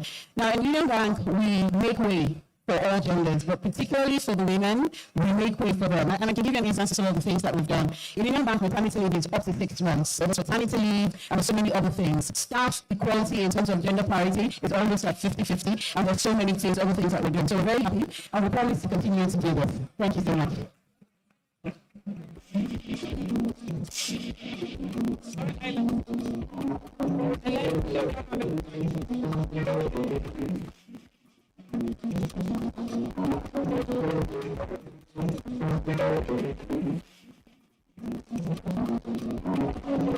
you so very much.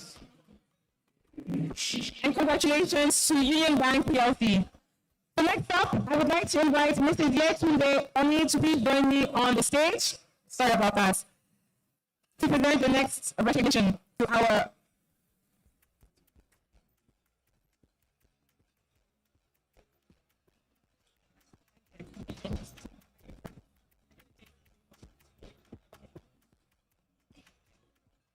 good evening, everyone.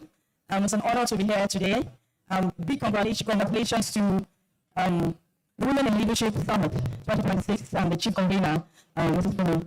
Thank you very much for this honor. I'm glad to now present the award to the Nigeria Exchange Group, NGX. Who doesn't know NGX in the room? Who doesn't? So for early gender inclusion across Nigerian capital markets and championing equality at a systemic level. NGX, you don't have to talk to them, share what? NGX, please can you come up?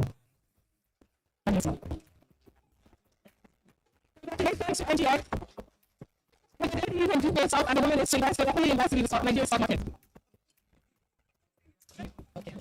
Okay, all right. Good evening, everyone. My name is Ibe Bakoji. I'm representing the Nigerian Exchange Group today. It's an honor to receive this award on behalf of the Nigerian Exchange Group. This award is a representation of the incredible work every woman does at the Nigerian Exchange and the broader capital markets and the Nigerian economy. Thank you very much. Congratulations one more time to the Nigerian Exchange Group. You should definitely check out the NDX 30 wherever you invest. Very interesting, lots more companies in there. Thank you very much. So we do have recognition for Skymark Partners Limited and the Chartered Bank of Nigeria, as well as the Orange Island Development Company. I believe they unfortunately are not here with us, but I'm sure that we'll have plaques for them subsequently. So I would also like to invite Mrs. Taba Pittiside, Director of EcoBank, to join me on stage to present the next awards.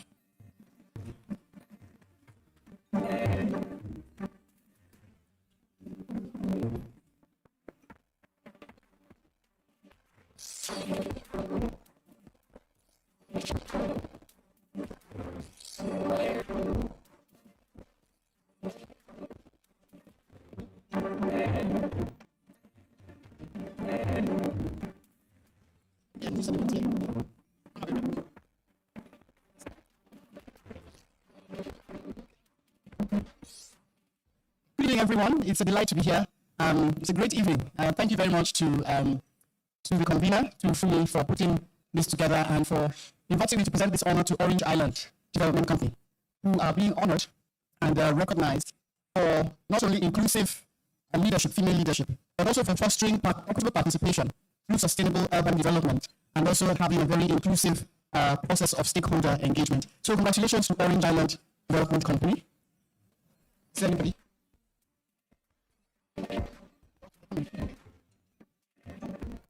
Is anyone from Orange Island Development Company available to pick up the award? If not, we will have it sent to you.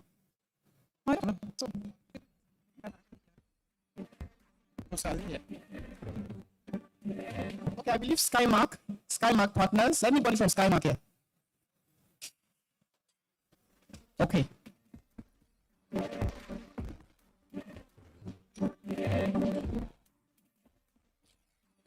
Congratulations. Let's just try for it.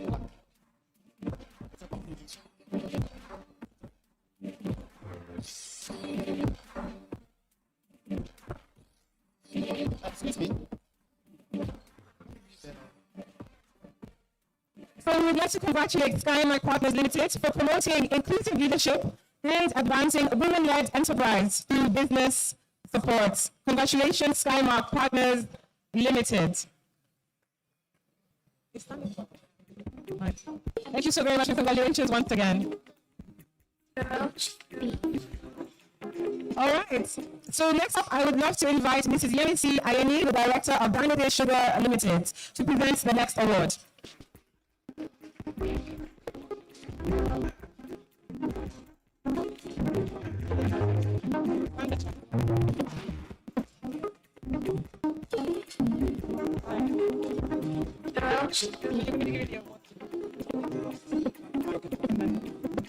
Good evening, everybody. It's been a very interesting evening. I'm presenting an award to Standard Chartered Bank, Nigeria. I'm not sure what for, but I'm sure it's for something good. He'll tell you. I'll tell you what it's for. I think there's a couple of things. I'm sure there's a few things that's why they're getting recognition. But particularly today, we are recognizing Standard Chartered Bank, Nigeria, for setting the benchmark in gender inclusion through strong female leadership representation and impactful empowerment initiatives. So congratulations to Standard Chartered Bank, Nigeria.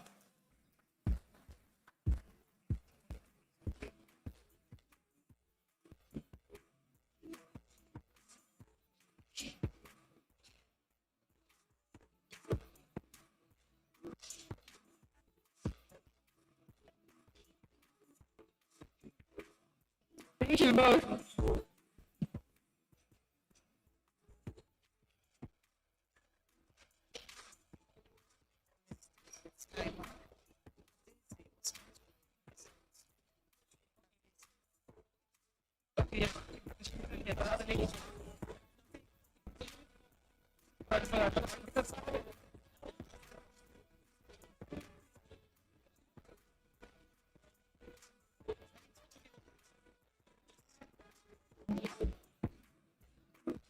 All right, so next up, I would love to call Mrs. Adeze Agbole Kanu to the stage, as well as Mrs. Tulayo Olajide Olabimodu to the stage as well, to present this next and final awards and recognition for this section of the night.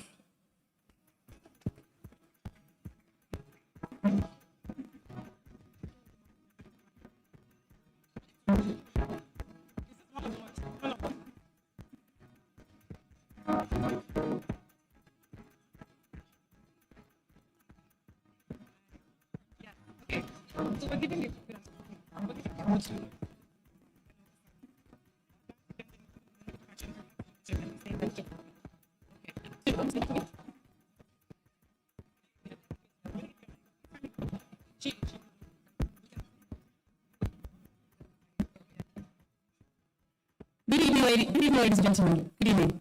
Do you have anyone from Abuja here? Do you have people from Abuja here? No, what? Okay, well, good evening. Greetings. I'm from Abuja. So, greetings. I'm delighted to be here to present an award to Udo Doma Bello Saijo.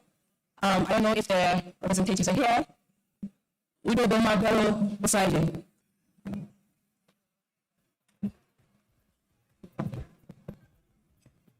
They're coming. Please give them a round of applause as they walk to the stage.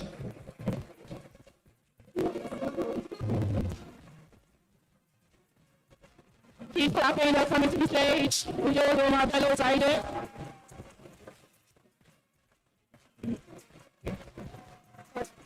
Congratulations, Udo Doma and Bello Saijo for advancing gender inclusion in the legal profession through equitable leadership and sustained mentorship for women. Congratulations.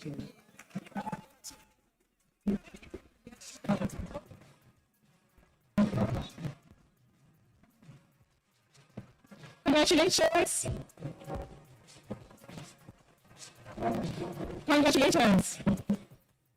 All right, so that is it for the first section of recognition. We will have 9 more right after our second panel session.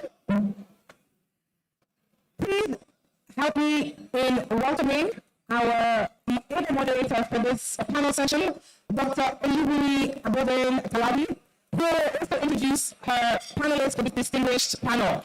So let's all work together for Dr. Olubumi Aboden Talabi, who will be moderating this panel session, and we're talking about from influence to impact, women driving systems change. So essentially we're talking about influence and how it's necessary, but the fact that influence does not dismantle systems anymore. So I'll let you introduce your panelists. Good evening, everyone. Good evening, everyone. I hope you're enjoying the dinner. Super well done to the organizers of this event. Thank you for putting everything together and gathering such a remarkable group of women in one place. So big round of applause, please, for the organizers. And for yourself, while you're eating, I know that pepper soup is really delicious. Please, just a big round of applause for the organizers, please. Thank you. So this is the panel on From Influence to Impact, Women Driving Systems Change. And I'd like to introduce our first panelist, Mrs. Peju Ibekwe, is a social impact leader. Please clap for her as she comes. An SDG advocate, a filmmaker, and the CEO of Sterling One Foundation. She serves on several boards, including United Nations Global Compact Network Nigeria. Please, another round of applause for her. Welcome. And also introducing Ms. Ivana Ofage. Please, a big round of applause for her. She works at the intersection of sustainability, governance, and markets. She's the founder and CEO of PWR Advisory. She serves on several boards and is a fellow of the Chartered Institute of Directors, as well as a consultant trainer for the Frankfurt School of Finance and Management. A huge round of applause for Ms. Osage, looking lovely and green. Joining us remotely, I hope she's there. Joining us remotely, we have Dr. Miriam Shehu Mohammed. She's a lawyer with more than 2 decades of post-call experience. She's currently the Director, Legal Services for Revenue Mobilization, Allocation, and Fiscal Commission. Miriam is an experienced contract negotiator, and she holds a PhD in law. She's here. Oh, Dr. Miriam. She holds a PhD in law from Ahmadu Bello University. Please, a round of applause for Dr. Miriam. So, as we said, this is a panel on From Influence to Impact, Women Driving Systems of Change. The most pressing workplace issues faced by women in leadership today are complex and interconnected, as we have heard. The whole system needs to be fixed when there are repetitive issues, bottlenecks, and stakeholder frustration. With this in mind, I want to throw the first question to the publisher of a gender diversity scorecard that has tracked the NDX 30 companies since 2020.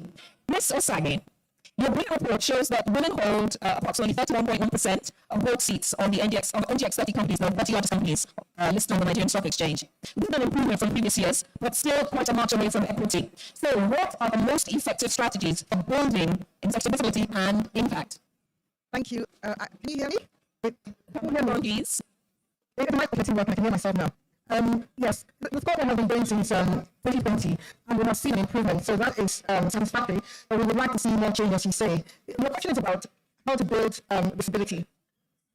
So I think the first thing to say is that visibility is not an end in itself. Visibility is a means to an end. So visibility is not just about being seen. It's about being seen by the right people, for the right reasons, and also in all of the right places. And one way to build visibility is to be relevant to the conversations around the agenda that you are focused on, whether that's in the workplace or whether that's out in the better business landscape. So showing up is important. And for many of us women, and I know over and over again about, when I see panels where they're all male, we call them panels, where they're all male speakers, I often reach out to the organizers and say, why are you having women? And they say to me, we asked the women and they didn't turn up or they didn't respond. So we women need to show up. When we get invited, we should think about the fact that we're not just showing up for ourselves, we're showing up for everybody else, the other women out there, the ones who are coming behind us, because representation matters. So building visibility, one way to build visibility is by showing up and biting that fork, because we struggle with being out there sometimes, but we must show up because it makes a big difference. Another way of building visibility is about being seen around decision makers. People who have access to the tables that you want to have access to. People who are decision makers or influencers. Building those relationships, and your proximity is power. When we talk about visibility, we have to look at the politicians, because they're very good around issues around visibility, influence, and power. And you see that there are people who have heard about, who have business cards that say, best friend to the president. They are influence brokers. And so that's another way of building visibility. But I think generally speaking, focusing on showing up, doing the work, building the relationships, and also having something important to contribute to the conversation, because it helps you to get invited to these tables when you do want to show up. But I do want to say that visibility is not about ego. It's about impact. Because what it does is that it helps you to build a platform so you can do a whole lot more, achieve your objectives, but also that's what people coming behind us. Fantastic. Thank you. Please, a round of applause for that. So visibility is not arrogance, basically. Show up and make the most, leverage your network, leverage your connections. Thank you very much. So my next question is to Mrs. Ibekwe. What does it take to translate advocacy into real economic empowerment for women? Thank you very much, Mimi. So I'd like to tell a story.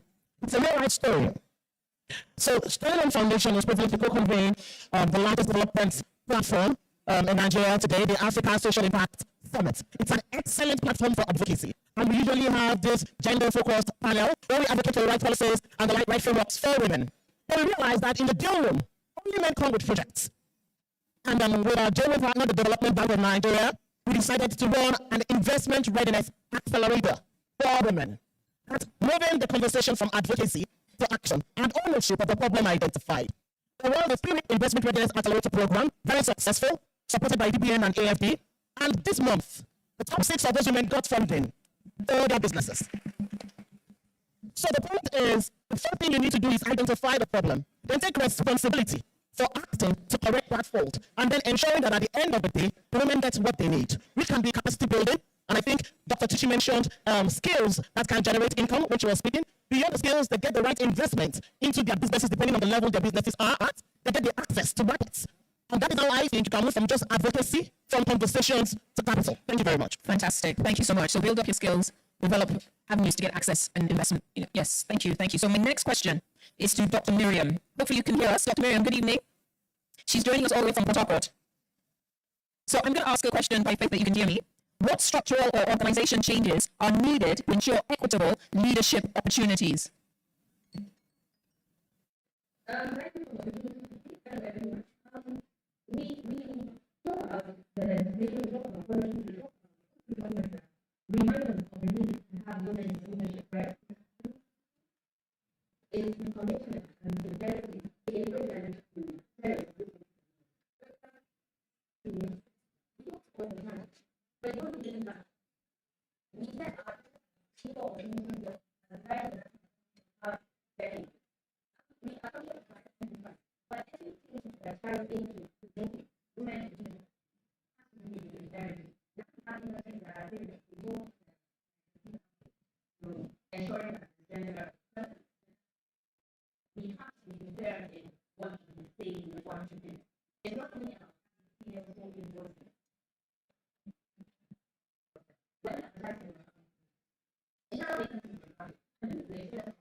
So Dr. Miriam, thank you. So you're talking about the medical aspect, but as women grow older, things change biologically, and that could also have an impact on their career trajectory. And that might be one of the reasons. Sorry. Yes. Okay, thank you for bringing that up. Maybe we'll come back to that if we have time. I'm going to ask another question, actually, directed at Dr. Miriam again. How can corporations and SMEs drive inclusive growth while maintaining performance and profitability? Is it a network issue? Were you able to hear the question? How can corporations and SMEs drive inclusive growth while maintaining performance and profitability? Yes, yes it is. Dr. Miriam, that's for you.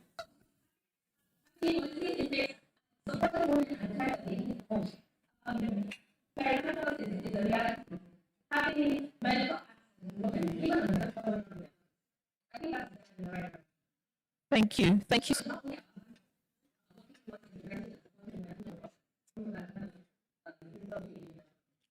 Thank you. Thank you. So my next question is for Ms. Osage. How can women intentionally build power and influence in leadership spaces? Very interesting question. I think the first thing to say is that power is not a dirty word, and there's nothing like in wanting power. Because if you don't have power, how are you going to achieve your objectives? I would center my answer around 3 hours. 1, relationships. Relationships are what I call career infrastructure. They're currency. And it's important to build the right relationships at different levels, the different sets of relationships. So be intentional about building strategic relationships, in addition to your operational and social relationships. That's a very important thing. We don't have enough time, but the relationship can be ladder to get from where you are to where you want to be. And it's not about losing people. The second R is about resources. What resources do you control? Do you control the resources that people are interested in? Because if you do, that gives you power because they want something that you have. And those resources can be anything. It can be knowledge.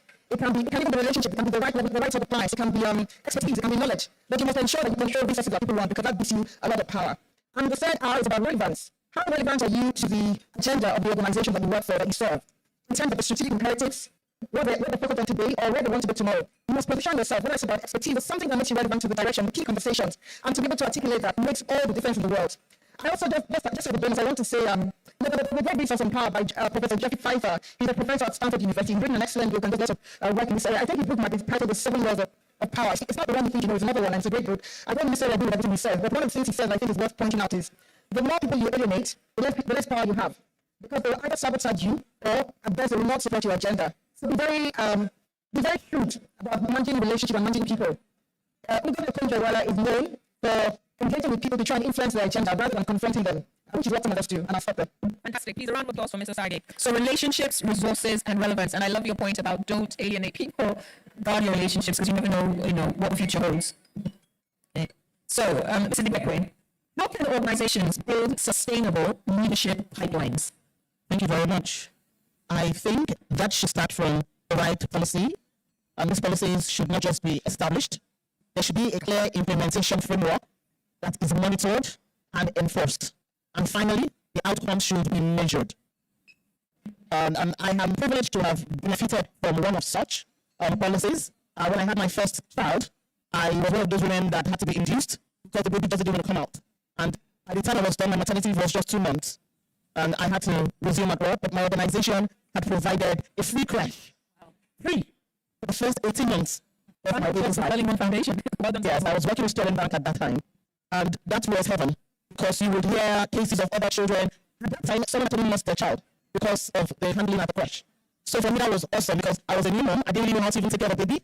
And I just dropped the baby with them in the morning, and I was able to give my baby exclusive breastfeeding for the first 12 months of her life, because the organization had a policy that was well implemented. That is one. Two, I think we need to identify the prospective leaders early. We should not wait until we're looking for leaders for senior roles. From entry level, we should start identifying potential leaders and start preparing them, building their capacity to be able to take on more responsibilities, challenging them, giving them opportunities to walk shadow. And then from measurement, I think we should invest in measuring performance, productivity, and profitability. Comparing what teams that women are leading with those that men are leading. This will help the organization measure the kind of success they're able to deliver, because at the end of the day for the private sector, really it is all about the bottom line. With those processes and policies and frameworks in place, the organizations can see, and I think we already have data already points to the fact that women are very high performers in leadership. Thank you. Thank you so much. Well, thank you for this opportunity to discuss from influence to impact, women driving systems change. Because it's late, we're going to stop here. Even though the panelists have only been able to answer 2 questions each, but I'm sure you know what things you've taken from the panel. For me, it's the 3 R's and the 3 P's. The 3 P's being performance, productivity, and profitability. And the 3 R's being relationships, resources, and relevance. So on behalf of Mr. Sage and Mr. Dibekwe and Dr. Miriam, I say thank you so much for having us this evening. Enjoy the rest of your evening. We continue building great companies. Thank you.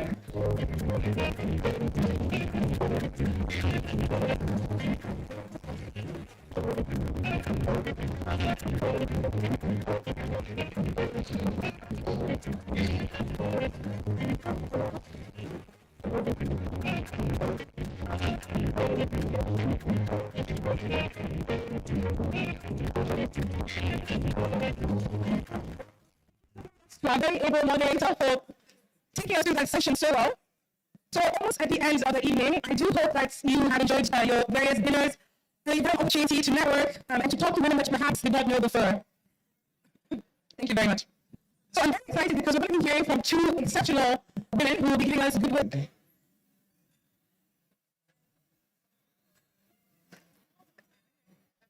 Okay. So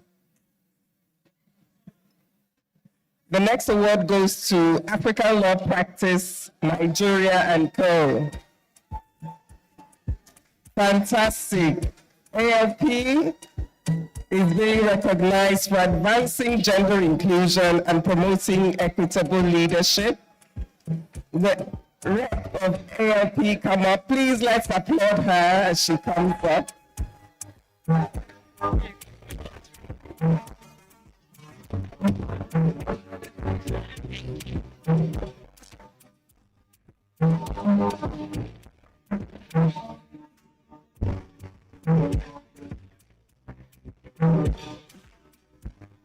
Oh wow, we have the whole team joining us on stage. We love to see this. Congratulations to each and every one of you. You should definitely be very proud. Yeah.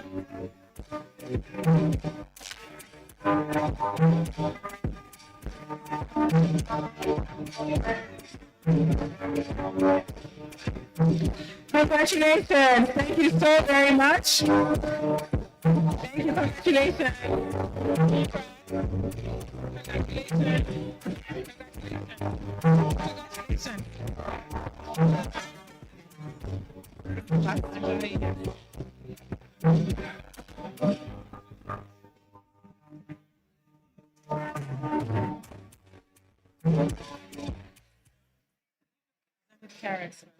Okay, they're here. Okay. All right. I understand the representative of Zenith Carex is here. Oops, I think we passed. All right. Please come up. Please there. And this award is presented to Zenith Carex Limited for fostering inclusive participation and advancing opportunities for women in the aviation sector. Congratulations.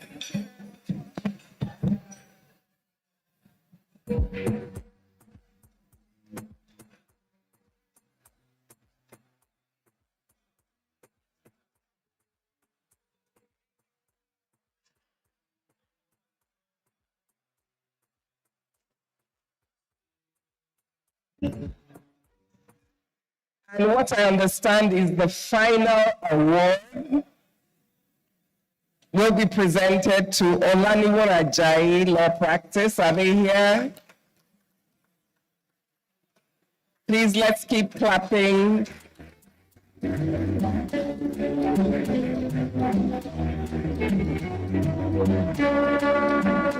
And this award is presented to the firm of Olaniwo Ajayi LP for fostering inclusive leadership and advancing women's professional growth in the legal industry.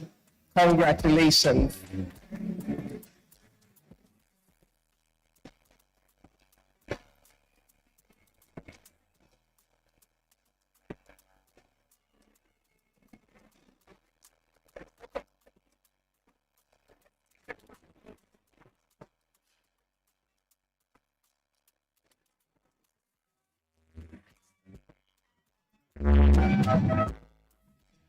So good evening, everyone. I just wanted to say a few quick words. I want to use the privilege of being last and not the least to be called to the stage.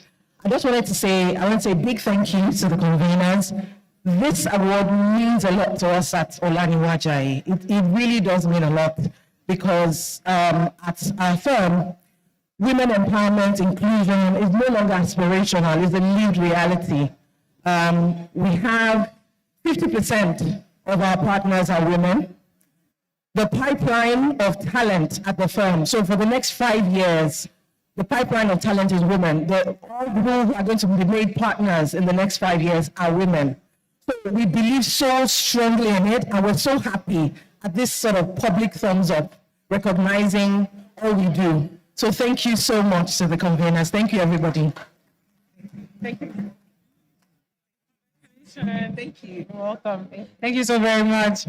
Let's put our hands together one more time for all the organizations that received an award tonight. Thank you for clapping for them. So we have finally come to the end of the event. I can hardly believe it. I really would like to thank all of you for staying with us. You truly could have been anywhere, but you chose to be with us this evening. So please give yourselves a round of applause. So thank you for being with us. Thank you for bringing your full selves, your ideas, and your commitments to the room. I assure you that the conversation does not end here. It continues in the decisions that you make, the people you sponsor, the policies you push, and the tables that you build. So please join me in welcoming Lily Aderife, the Executive Director of the BusinessDay Foundation, to give the vote of thanks. Again, my name is Lele Balde. It's been such a pleasure taking you through this event. And I'd like to thank all the conveners and organizers for putting this together. So please put your hands together for Lily And she gets ready to close us off.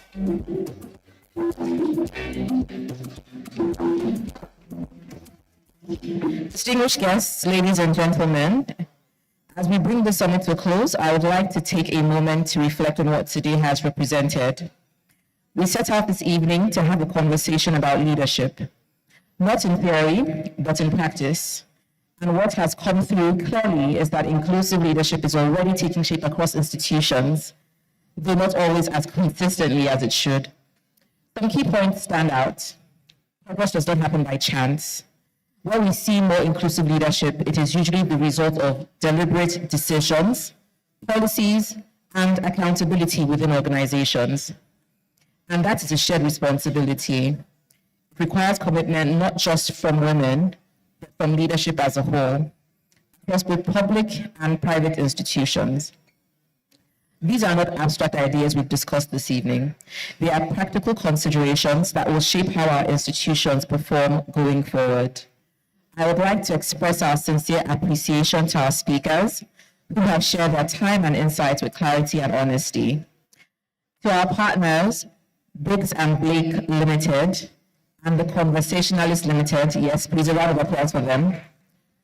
Thank you for your collaboration and commitment in bringing this event together. To our sponsors and institutional partners, we appreciate your support and your belief in the importance of this conversation. And to you all, our participants, thank you for your presence, thank you for your engagement. The value of today lies not just in what was said before here, but in what is taken forward from this room. So we hope this does not end here, that this continues in boardrooms, conversations are carried on in policy discussions, and in the everyday decisions that shape our organizations. On behalf of Business Day, thank you once again, and we look forward to continuing this conversation. Have a pleasant evening.